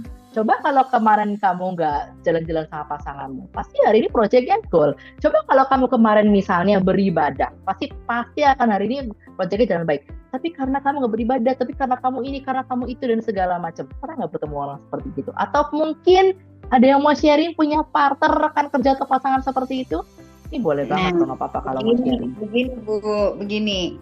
Kan awal mulanya begini ya, kita punya bisnis sama satu teman kayak gitu ya. Akhirnya bisnis berjalan sampai 1 tahun 2 tahun. Akhirnya bisnis ini kayak gimana? Drop. Akhirnya menanggung kerugian yang cukup besar kayak gitu. Gak ada kabar, gak ada apa. Selepas ditanyakan, gimana uangku? Kira-kira udah nambah berapa? Begitu. Terus dia bilang, orang bosnya aja udah di penjara. Terus gak mungkin juga aku akan nyalahin dia. Lah terus ini kan salah kamu. Udah, memang ini bukan rezekiku kayak gitu. Pernah juga begitu, terus nabung kayak di sebuah kayak Rikar kayak gitu aja ya Bu. Ini kan kayak temen yang ngajak, oke aku percaya, udah aku langsung nabung 1 tahun kayak gitu. 3 bulan kemudian ditelepon dari kantornya, dia bilang apa? Mbak, kok nggak dibayar per bulannya? Loh, aku udah bayar 1 tahun, nggak ada. Oh ya udah, kita nggak mau lanjut lagi ke situ, bukan rezekiku lagi kayak gitu. Jadi kita harus kayak kalau di sini bukan rezekiku, di sini bukan rezekiku, pindah lagi bukan rezekiku. Memang mungkin ini belum rezeki juga. Mungkin sekolah harus butuh bayar supaya kita tuh belajarnya lebih pinter, kita belajarnya itu lebih hati-hati, mungkin begitu. Jadi nggak mungkin juga kita akan nyalahin teman kayak gitu. Ya udahlah, mungkin di situ bukan tempat kita, di situ bukan rezeki kita kayak gitu pada intinya. Luar biasa loh. Terima kasih Ibu Ikatia. Walaupun sedikit ya, tapi keren banget. Itu sebenarnya kalau dibedah ya, dari antara dua nih, baik dari pihak sisi Ibu Ikatianya atau dari sisi yang sebelah sana, itu banyak banget loh mindset-nya loh. Gak cuman yang termasuk dari sebelah sana ya, gak cuman sebagai korban, tapi dia juga punya luka di masa lalu. Jadi pola pikirnya itu yang membentuk dia jadi kayak lingkaran setan. Dia itu cuma marah-marah, ngeluh dan lain sebagainya. Iya, saya mau nyambungkan juga perasaan yang didapatkan dari Bu Trisna. Ini ya, perasaan Ibu Trisna kalau saya terawang ini ya. Kalau bukan bapakku menjodohin dengan kamu, aku dapat jodoh lebih dari kamu. Lah, ini ada paranormal baru. Dari tadi nggak keluar soalnya ini beliau menyampaikan. Saya mau nyambungin aja. Gara-gara Pak Andrian ini. Ini sudah langsung terbuka ya. Ada Ibu Ikatia sama Ibu Trisna langsung kebongkar tiba-tiba ya. Deep inside of my heart ya. Kalau bukan kamu jodohku, aku menjadi orang kaya udahan. Padahal sekarang aja rumahnya udah ada 4. Coba bayangin apa yang kurang. Jangan khawatir dulu, rezekinya di PJ kata Kalau Bu saya Joko. itu beda, Bu Trisna. Karena gara-gara kamu, aku akhirnya terdampar di negeri beton. Ini curahannya Ibu Neneng Sueb. Wah, ini udah 3 orang dia. Ada lagi yang mau curhat gitu kan? Kalau gini Bu, biasanya kalau padahal kamu itu pelaku tapi ngaku korban, itu bagaimana Bu tanggapannya kayak gitu? Kalau dibilang dia adalah pelaku tapi ngaku korban, itu sebenarnya kita nggak bisa serta-merta ngasih tahu bahwa oh kamu nih karena apa. Kita harus track back dulu. Dia punya masalah apa di masa lalu sampai dia menjadi pelaku, tapi dia merasa sebagai korban. Paham? Jadi kita nggak bisa. Gitu. Iya, emang banyak banget Bu, banyak. Jadi banyak banget memang orang yang sebenarnya dia ngelakuin tapi dia berperan sebagai korban.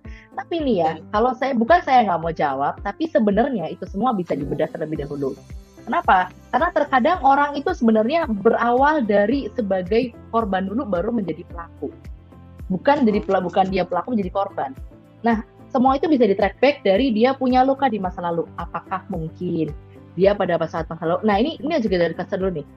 Dia tuh korban sebagai apa dan pelaku sebagai apa. Kita harus tahu dulu tracknya. Jadi kita nggak bisa. Kenapa?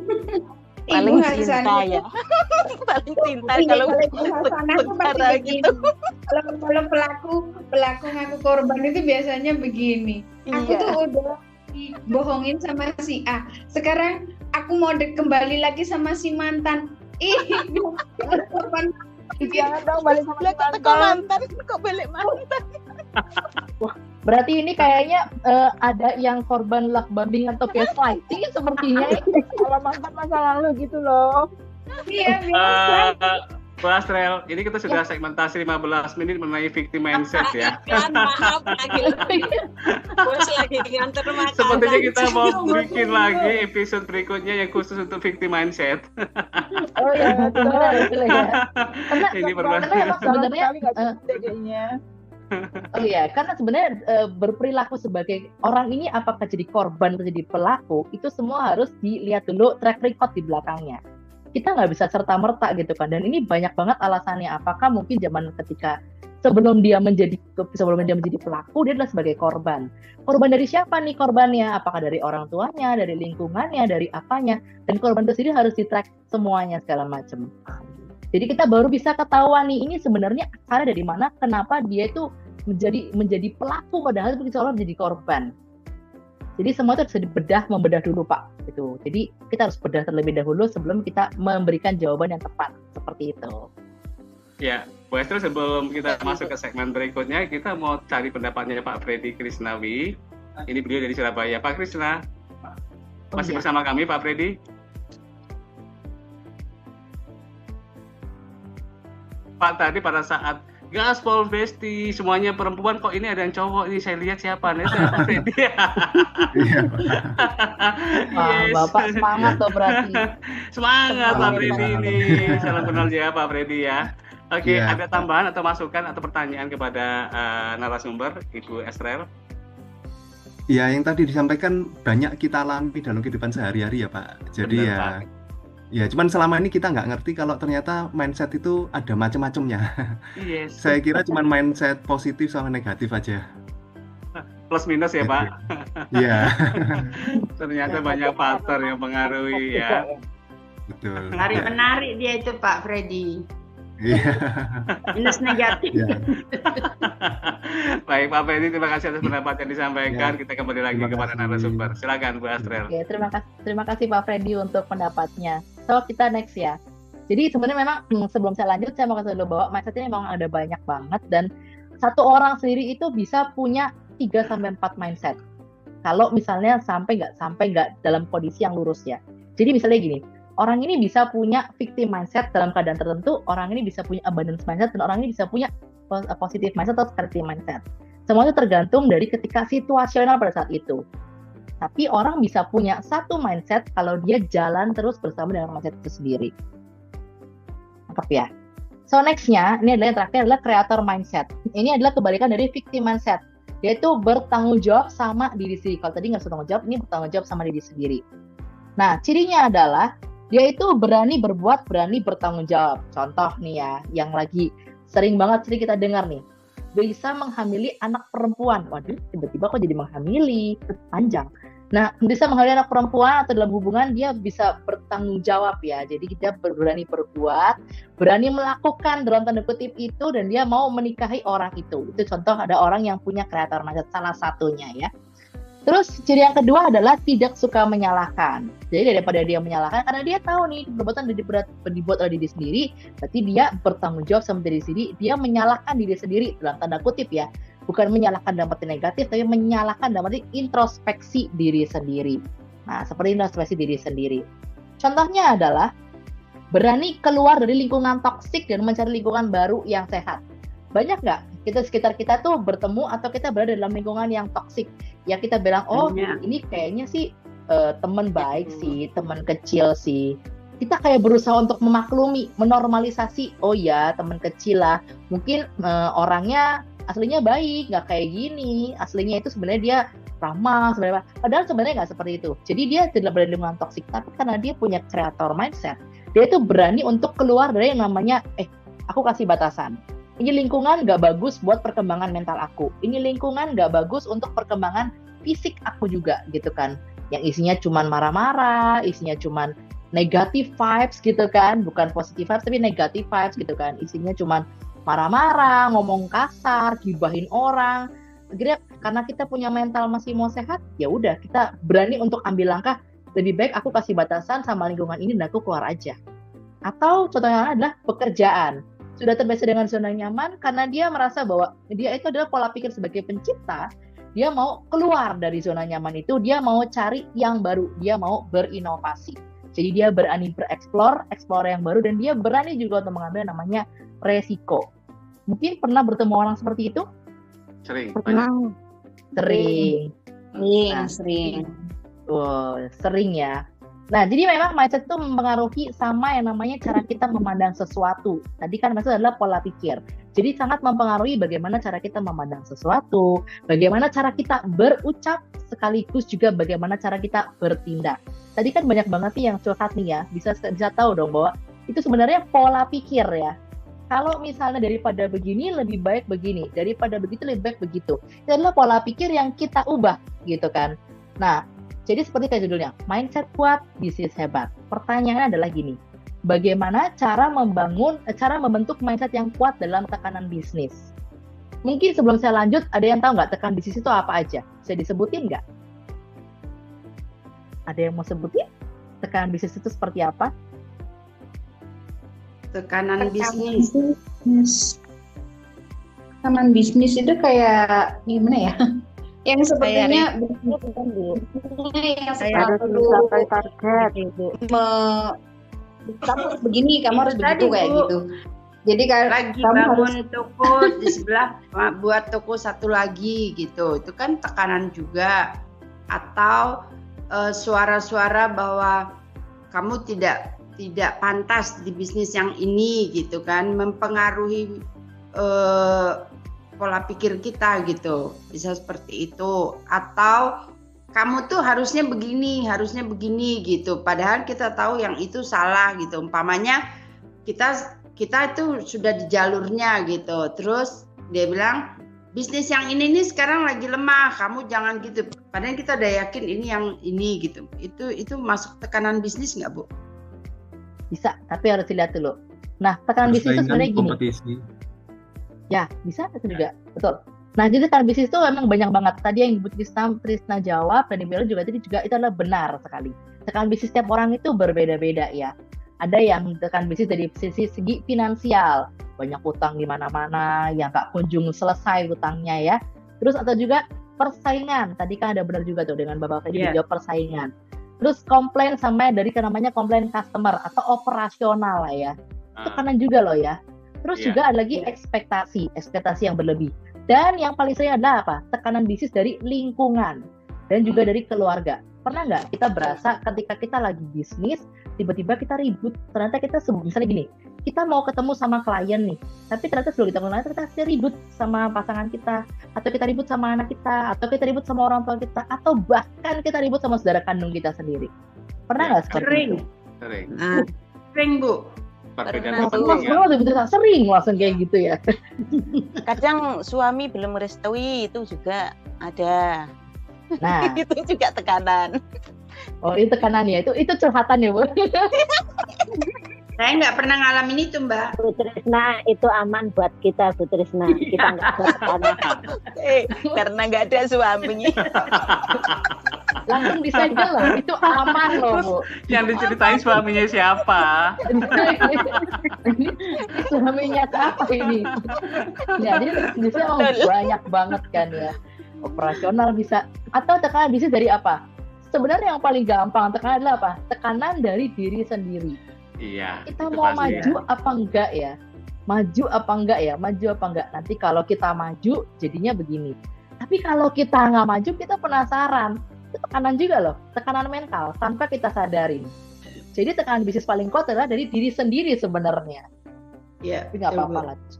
Nah, oke. Jadi bagaimana cara membentuk mindset yang kuat dalam tekanan bisnis? Nah, caranya adalah dengan diulang, Bu. Saya lagi screenshot, udah kehapus. Oh, yang mana? Ini.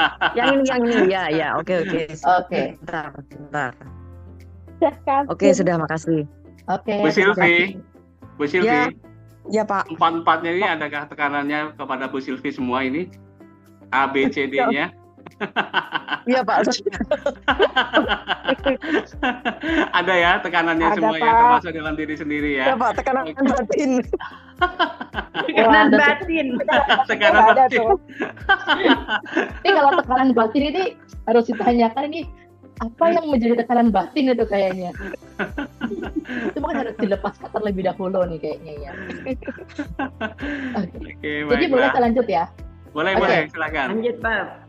Oke, jadi bagaimana cara membentuk mindset yang kuat dalam tekanan bisnis? Sebenarnya ini sebelum saya jawab sudah banyak yang menjawab loh. Jawaban adalah apa?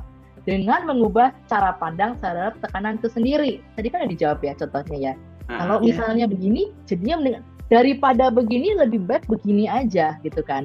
Misalnya nih tadi kan nggak dapet klien sama klien ini, oh dia mikir-mikir udah kita ubah cara pandangnya. Oh, anggap aja ini bukan rezeki kita, anggap aja ini bukan buat kita, ya udahlah masih ada rezeki yang lain. Lebih baik kita upgrade diri kita aja, siapa tahu kita bisa mendapatkan klien yang lebih daripada orang yang lagi kita propose ini. Seperti itu contohnya ya. Nah, jadi caranya yang lain adalah dengan cara mind reframing. Kalau dalam teknik NLP itu dinamakan mind reframing. Pernah dengar nggak apa itu mind reframing? Mengubah cara apa? Merefresh ini, Bu. Apa namanya? Yang udah kita pikirkan gitu, kita rubah gitu. Merubah Ada pola lagi? pikir. Merubah pola pikir, merefresh apa yang udah kita pikirkan. Ada lagi? Menggambarkan sesuatu pemikiran gitu. Menggambarkan suatu pemikiran. Kayak mengatur mindset baru kayak gitu. Mengatur mindset baru. Wah, keren. Ibu tadi siapa yang menjawab mengatur mindset baru? Kayak hari ini aku harus ada di posisi seperti ini. Bagaimana aku harus bangkit, harus mencapai ke posisi ini begitu. Wah, iya keren banget tuh jawabannya. Terima kasih Ibu, semua udah jawab ya. Jadi mind reframing adalah memang benar. Teknik melihat sesuatu dari sudut pandang yang berbeda dengan tujuan menciptakan makna yang baru, yang sehat, positif dan juga solutif. Yes, mengatur mindset baru. Jadi supaya kita tahu misalnya nih, tadi saya tanyakan, sebenarnya semua udah menjawab loh. Sebenarnya loh, sebelum saya jawab ini semua udah menjawab loh. Melihat sudut pandang dari sebenarnya yang berbeda. Ketika misalnya kita nggak dapat sama klien A, berarti kita lebih baik mengubah pola pikir kita menjadi anggap aja itu belum jodoh, lebih baik nanti kita cari klien yang baru aja. Itu namanya mind reframing juga. Nah, contohnya apa? Contohnya nih gini ya. Sudah buru-buru siapin materi presentasi untuk sebuah proyek. Tiba-tiba klien telepon terus batalin proyeknya. Nah, mind reframingnya adalah apa? Ya udah, anggap aja proyek itu belum jadi rezeki kita. Ya terus kita bisa berpikir nih, satu pintu tertutup, masih ada pintu lain yang terbuka. Terus bisa mikir lagi, mungkin ini cara Tuhan menyelamatkan kita dari sesuatu hal yang tidak kita ketahui. Mungkin ya kalau misalnya kita terus berjalan dengan proyek itu, bisa jadi ada sesuatu yang dalam tanda kutip fatal, either buat kita atau buat klien kita. Itu adalah mind reframing. Terus contoh yang lain lagi adalah apa? Nih, tadi kan ngomongin pasangan ya. Ini hubungan pasangan boleh nih ya. Pasangan ya. Diselingkuhin sama orang yang kita cintain, kita sayangin. Ya, ini dalam lah ya. Inginnya tuh bersama sama orang itu selamanya. Tapi kenyataannya pahit. Dia selingkuh dari kita, dia khianatin kita, dia pokoknya jelek-jeleknya di mata kita lah, intinya seperti itu. Nah, mind reframing-nya adalah apa? Kita harus bilang kayak gini. Memang diselingkuh itu memang sakit banget ternyata diselingkuhin. Ada nggak coba di sini diselingkuhin yang nggak sakit? Ada. Diselingkuhin nggak sakit? Kalau dibilang ada nanti heran. Aku yang baru Bu Trisna kayak gitu. Oh iya. Orang satu tumbuh 1000 gitu loh Bu Waduh. Trisna. Maksud tumbuh 1000 ya. Berarti kalau satu gagal itu masih ada 1000 lagi ya? Kalau saya tuh harus begitu gitu. Ya betul, itu contoh mind reframing juga loh. Mati satu tumbuh 1000 loh, itu bener banget tuh. Jadi kita tuh ngerasa begini, kita tuh memang berhak untuk mendapatkan orang yang lebih layak, yang tulus mencintai kita, yang bisa menjaga kita apa adanya, menyayangi dan bisa memegang namanya komitmen dalam sebuah hubungan. Itu kalau kita bahas dengan mind reframing ya. Jadi merubah pola pikir menjadi yang bermakna lebih baru dan juga lebih positif. Seperti itu. Iya. Jadi ada yang mau memberikan contoh lagi mind reframing seperti apa? Iya, ini apa? Kalau kata Pak Adrian lebih bagus sakit gigi daripada sakit hati, Bu. Wih, Aku sakit Mau dibalas. Aku susah banget. Makan semua harus di blender. Langsung kena. Iya, bener ini ya. Jadi sebetulnya Bu Trisna Lamis tadi sudah balas dendam nih sama hostnya ini juga ya. Iya, hostnya diam, Bu Trisna Langsung keluar. ya, oke, diserang ya sama Bu Trisna. Menarik sekali, dan ini kita ingin mendapat dari para pria di sini. Apakah Pak Tri Haryanto ada pendapatnya, Pak? Yogyakarta. Kalau saya mind framingnya yang ini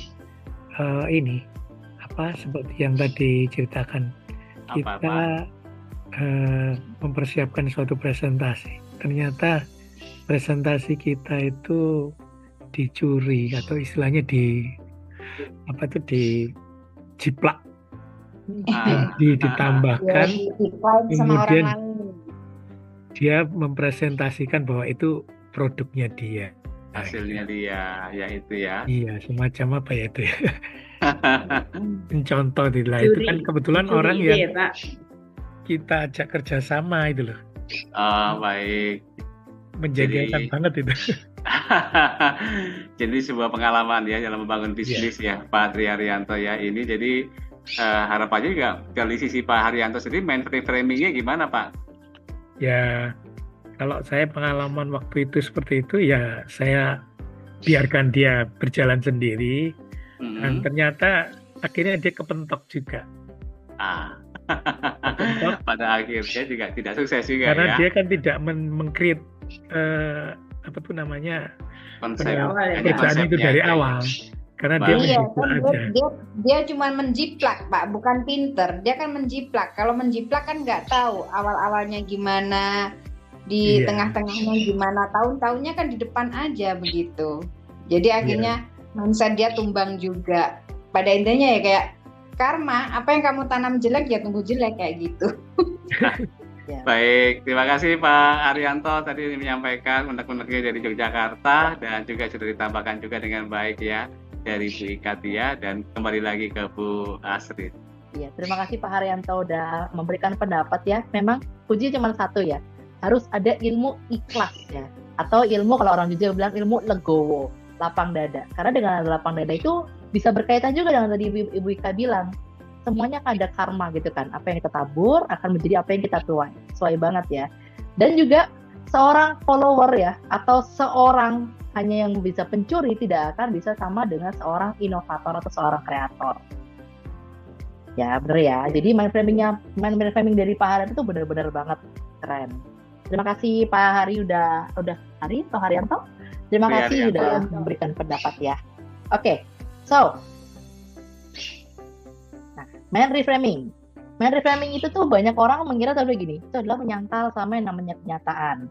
Padahal dia bukan menyangkal kenyataan atau malah bohongin diri sendiri, tapi memberikan makna yang baru, yang lebih sehat, positif. Tujuannya adalah apa?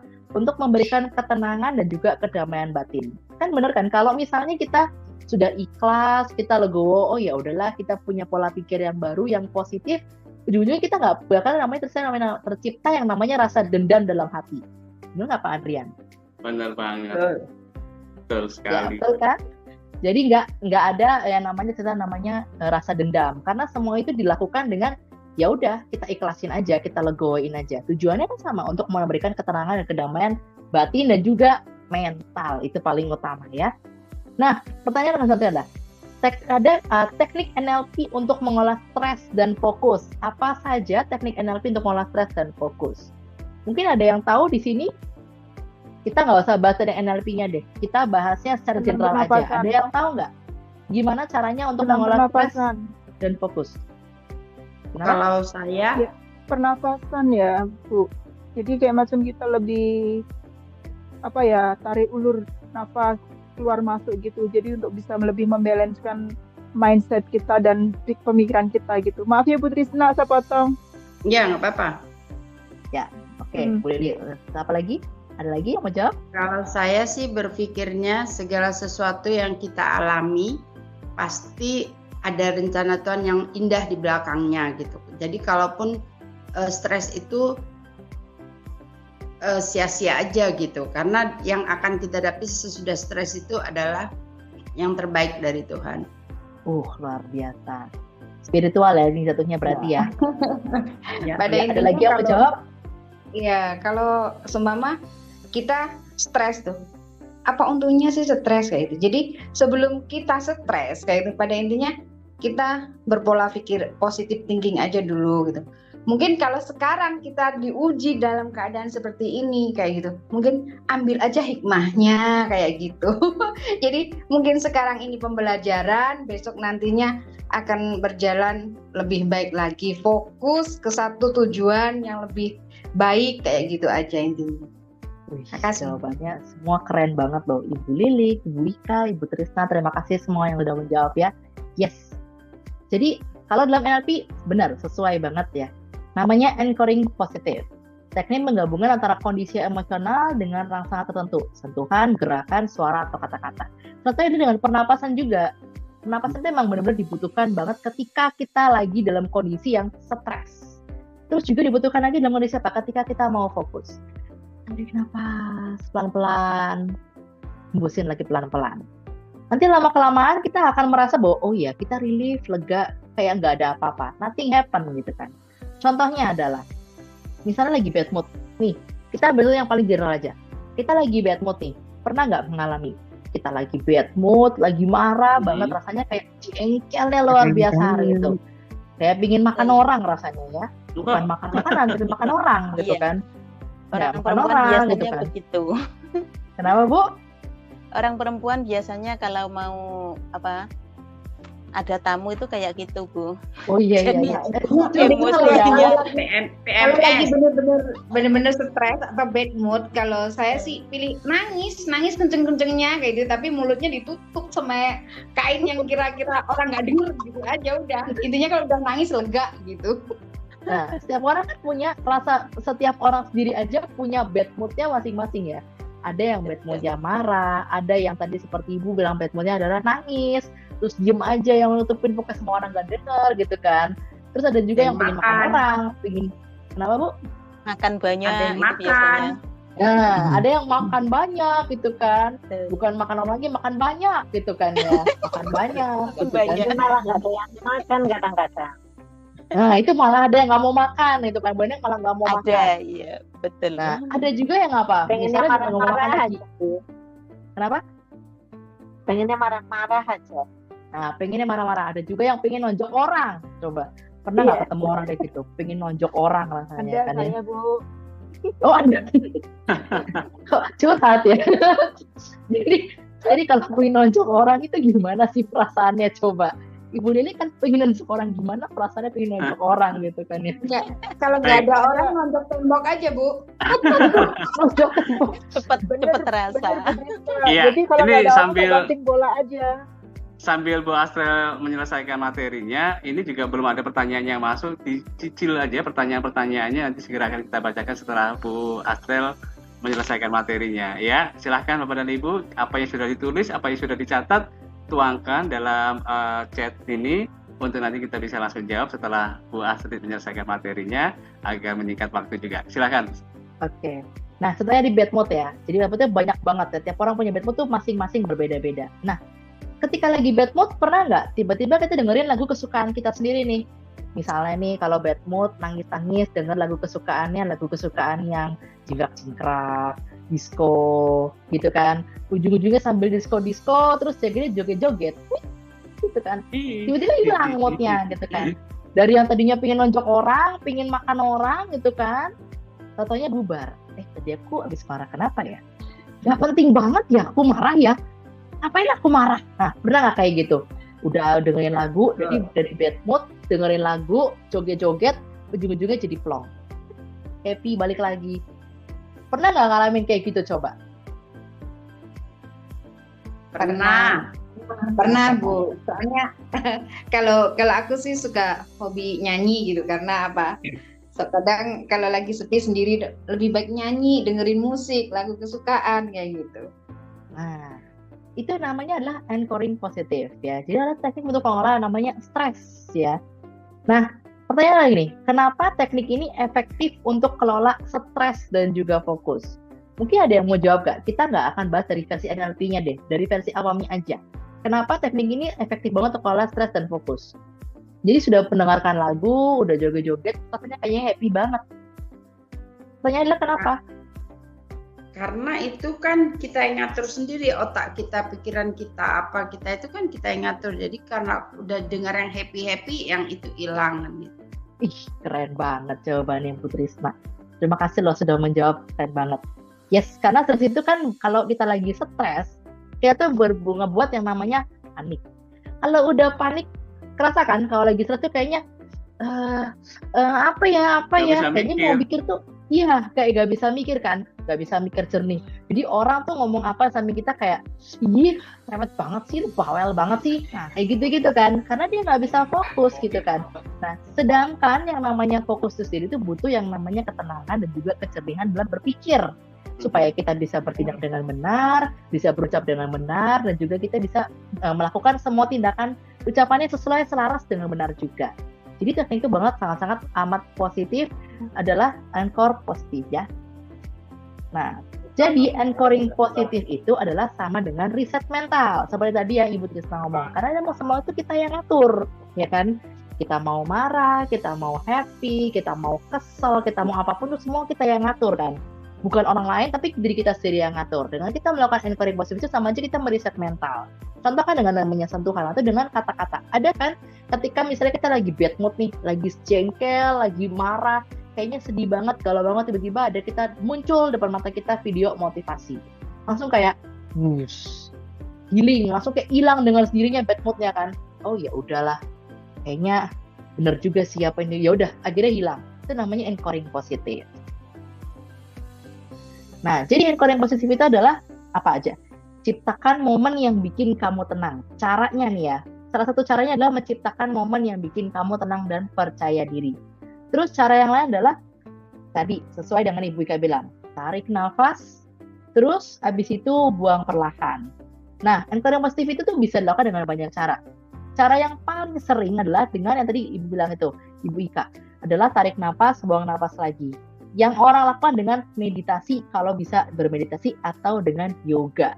Nah, yoga itu juga salah satu yang bisa membuat kita anchoring positif loh. Kenapa? Ketika kita lagi yoga, kita kadang-kadang kan menyentuh jari, tangan, rasain semuanya. Lama-lama kita kayak relax.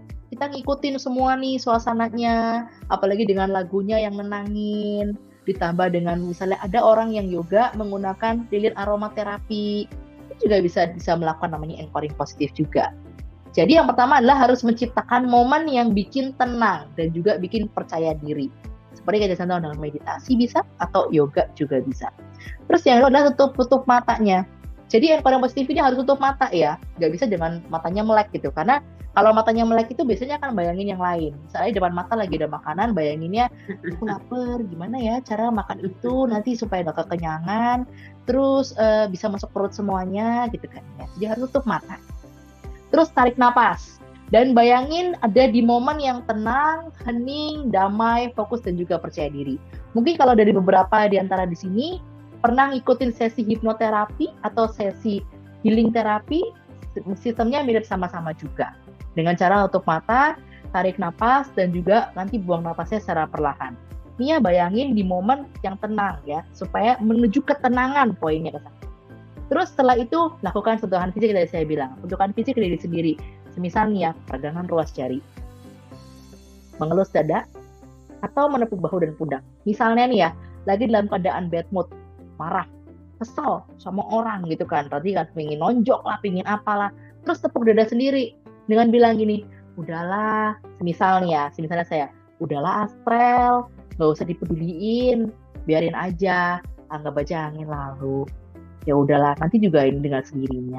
Intinya tepuk dada. Tepuk dada untuk apa sih? Untuk menguatkan diri kita, untuk merubah mindset kita supaya kita nggak marahnya berkepanjangan atau emosinya berkepanjangan dengan kita menepuk dada atau kita dengan menepuk bahu atau pundak itu supaya kita semuanya relief, healing, udah kayak plong. Intinya poinnya itu tujuannya dengan plong ya, supaya nggak ada namanya beban-beban mental ya, mau di pikiran ataupun di hati yang ujung-ujungnya didendam. Terus saya lagi melakukan afirmasi positif. Jadi selain dengan yang namanya sentuhan fisik, bisa juga dengan afirmasi positif. Misal selalu bilang gini, saya adalah orang yang mau bertumbuh setiap hari. Saya tidak ada masalah, namanya saya progres. Namanya salah itu hal yang wajar, saya berprogres setiap hari. Atau ada orang yang bikin kita kecewa, kesel gitu kan, daripada kita dendam berkepanjangan, kita bilang afirmasi positif dan meditasi bilang gini, saya maafin setiap kesalahan kamu karena saya yakin kamu pun nggak tahu apa yang kamu lakukan sebenarnya. Jadi harus melakukan afirmasi positif. Tujuannya untuk apa sih? Tujuannya untuk supaya kita bisa relief yang namanya stres, dan ketika kita mau melakukan sesuatu hal yang baru, kita bisa lebih fokus. Karena kalau kita nggak menghilang atau namanya stres itu, ketika kita melakukan sesuatu yang baru, jamin yang baru itu tidak akan 100% kita lakukan. Hanya 50%, 40%. Karena apa? Karena masih ada beban di pikiran dan juga dalam hati yang tanpa kita sadari. Jadi ulangin terus sambil tarik nafas sampai tenang, sampai bisa fokus, sampai bisa menemukan ketenangan dan juga kedamaian ya. Dan jangan pernah kecewa ya. Orang di sini ya, kalau misalnya saya minta untuk anchoring positif itu banyak orang kecewa. Kenapa? Karena segini, kok nggak berhasil ya? Kenapa ya kok nggak berhasil ya? Ini kayaknya tekniknya yang salah atau orang lain salah. Banyak kan akan menyalahkan orang, padahal enggak. Yang namanya kalau belum berhasil itu jangan menyalahkan diri sendiri ya, jangan menyalahkan orang lain juga. Itu hanya namanya kurang tenang, kurang ketenangan dan kurang fokus ya. Banyak kan orang nggak bisa melakukan anchoring positif kalau apa? Kalau lagi dalam kondisi emosi yang berlebihan yang tidak mau ditekan. Jadi dia lebih mementingkan emosi dan egonya itu daripada dia mau melakukan anchoring positif itu sendiri. Akhirnya itu tidak bisa berjalan dengan baik dan lancar. Seperti itu.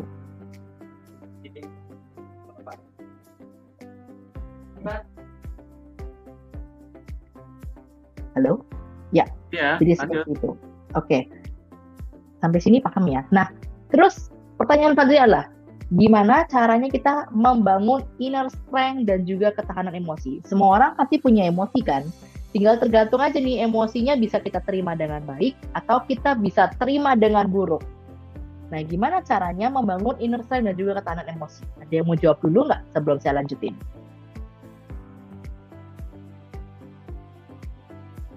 Emosi dengan ego itu apa sama, Bu? Emosi dengan ego itu sebenarnya sama, tetapi lihat konteksnya dulu. Karena tidak semua emosi bisa bersamaan dengan ego. Kita harus tahu konteksnya dulu. Jadi kalau misalnya ada orang gini ya, ada orang misalnya marah-marah nih tengah jalan. Misalnya nih dia diserempet sama orang. Itu dia emosi, apakah dia sama dengan ego? Enggak juga.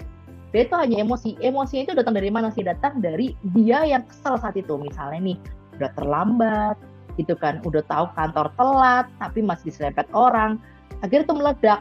Tapi bukan berarti dia punya ego. Tapi dia karena ada emosi, ada sesuatu yang men-trigger dia menjadi emosi. Contohnya tadi sebutkan udah terlambat, akhirnya dia marah. Seperti itu. Terus, wah ini masih semangat gak sih? Semangat hari ini? Semangat Bu, semangat. Oh, Gesti.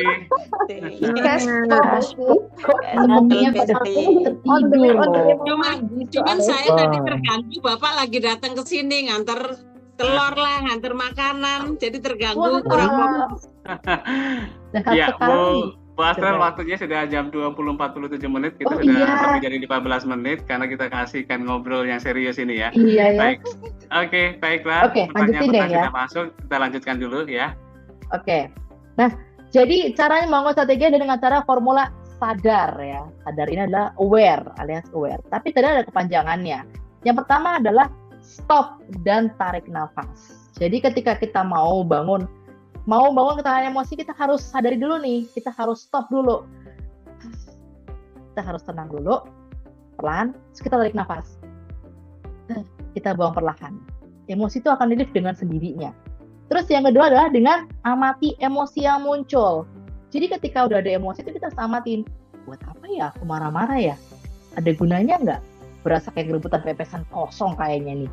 Nah, perlu kayaknya harus marah-marah. Dari situ, terus kita dekati dengan cara rasa keingin tahu. Jadi kalau misalnya kita udah punya emosi, kita harus tahu sama emosi kita sendiri nih. Apa sih yang sebenarnya bikin kita emosi? Apakah luka masa lalu, atau luka masa sekarang ya, sebenarnya yang terbawa dari masa lalu. Terus selanjutnya adalah dengan afirmasi diri dengan motivasi. Jadi kalau sudah tahu apa emosinya, udah cari tahu, sampai benar-benar tahu nih emosinya sebenarnya karena apa sih? Oh karena luka. Ya udah, kita masih di sini aja. Dengan namanya motivasi diri kita sendiri. Oh ya udahlah, aku maafin diri aku karena aku ada salah, karena aku bla bla bla bla. Intinya berkontemplasi, berngobrol dengan diri kita sendiri. Untuk apa sih? Untuk supaya emosi itu bisa kita tekan, nggak jadi meledak gitu loh. Terus yang terakhir adalah kita harus merespon dengan tenang dan juga dengan bijak. Jadi emosi apapun itu, kalau kita mau bertahan dengan emosi yang baik, kita harus meresponnya dengan bijak dan juga dengan baik. Dan tentunya harus dengan dewasa ya. Karena orang yang merespon emosi dengan tidak dewasa, itu emosi itu akan berulang kembali nantinya di kemudian hari. Tapi ketika kita bisa merespon dengan tenang, bijak dan juga dewasa, emosi itu tidak akan berespon di kemudian hari lagi. Gak akan ada lagi gitu loh kalau ada triggernya. Terus yang terakhir adalah gimana sih cara ngejaga kesehatan mental kita sehari-hari. Ini banyak banget yang suka tanya juga sama saya nih, gimana ya caranya ngejaga kesehatan mental? Secara kan sekitaran gua nih, sekitaran saya ini kayaknya orang-orangnya banyak yang nggak beres gitu kan. Kalau kita berada sama dia terus, kita mentalnya nggak kejaga yang ada, malah kita akan nyemplung terus gitu, mentalnya akan bareng-bareng.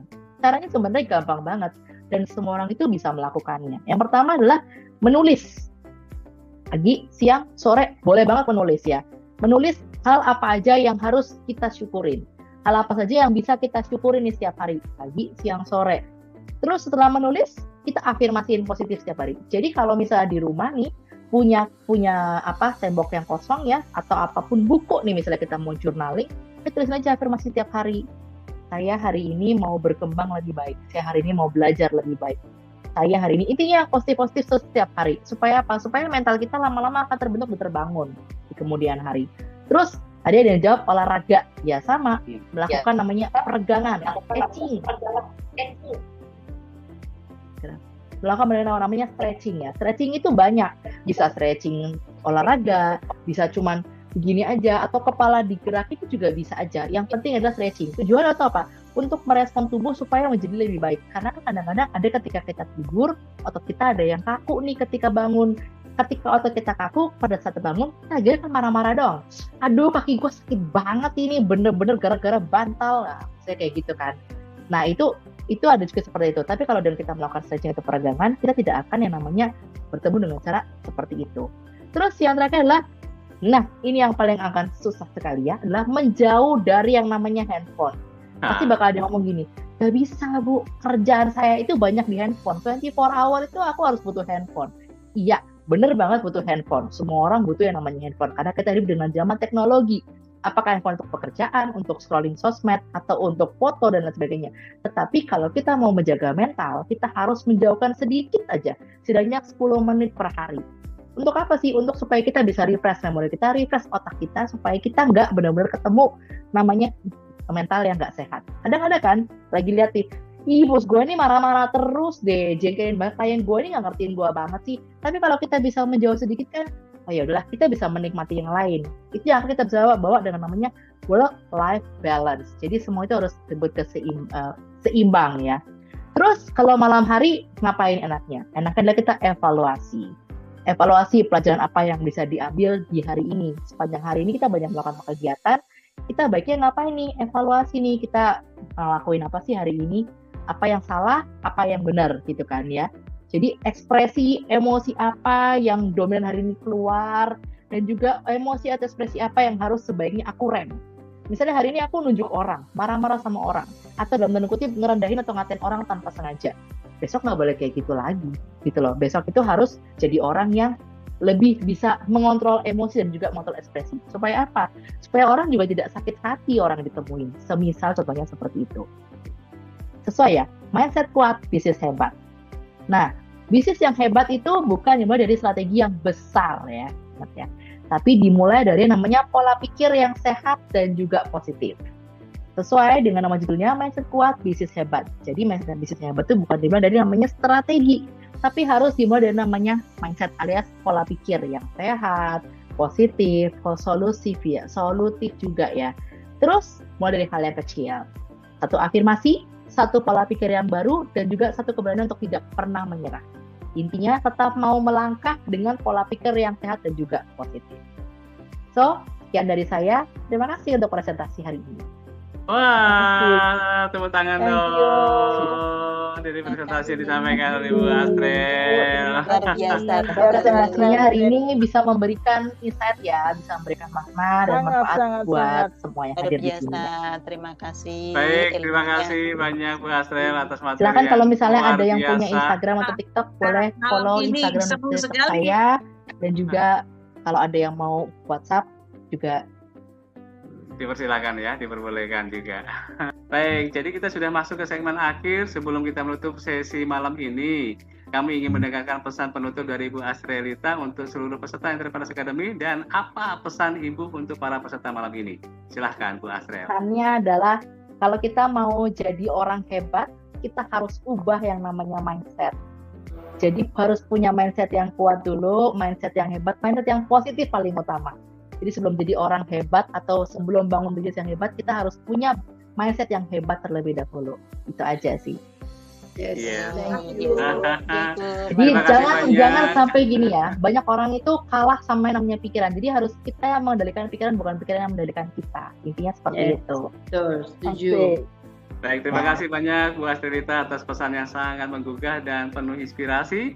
Kami yakin banyak insight yang bisa langsung diterapkan dari para entrepreneurs untuk membangun bisnis sekaligus memperkuat mentalitas mereka sebagai entrepreneurs sejati ya. Sekali lagi terima kasih atas waktu, sinergi dan materi luar biasa yang telah Ibu bagikan malam ini. Apa yang kita dapatkan malam ini? Apa ketangguhan mental ya? Grit bukan buah lahir, tapi sesuatu yang bisa dibentuk dan dilatih ya. Kemudian kedua, pertumbuhan bisnis berkelanjutan butuh konsistensi, visi yang jelas dan keberanian untuk terus bangkit dari kegagalan. Yang ketiga, support system yang sehat dan komunitas seperti Ciputra Entrepreneurship adalah fondasi penting dalam perjalanan kita sebagai entrepreneur sejati. Semoga materi malam ini memberikan semangat baru untuk bertumbuh. Sampai jumpa di Entrepreneurs Academy selanjutnya. Salam entrepreneurs, salam sukses untuk kita semuanya. Pastikan amankan masa depan Anda bersama Ciputra. Amin.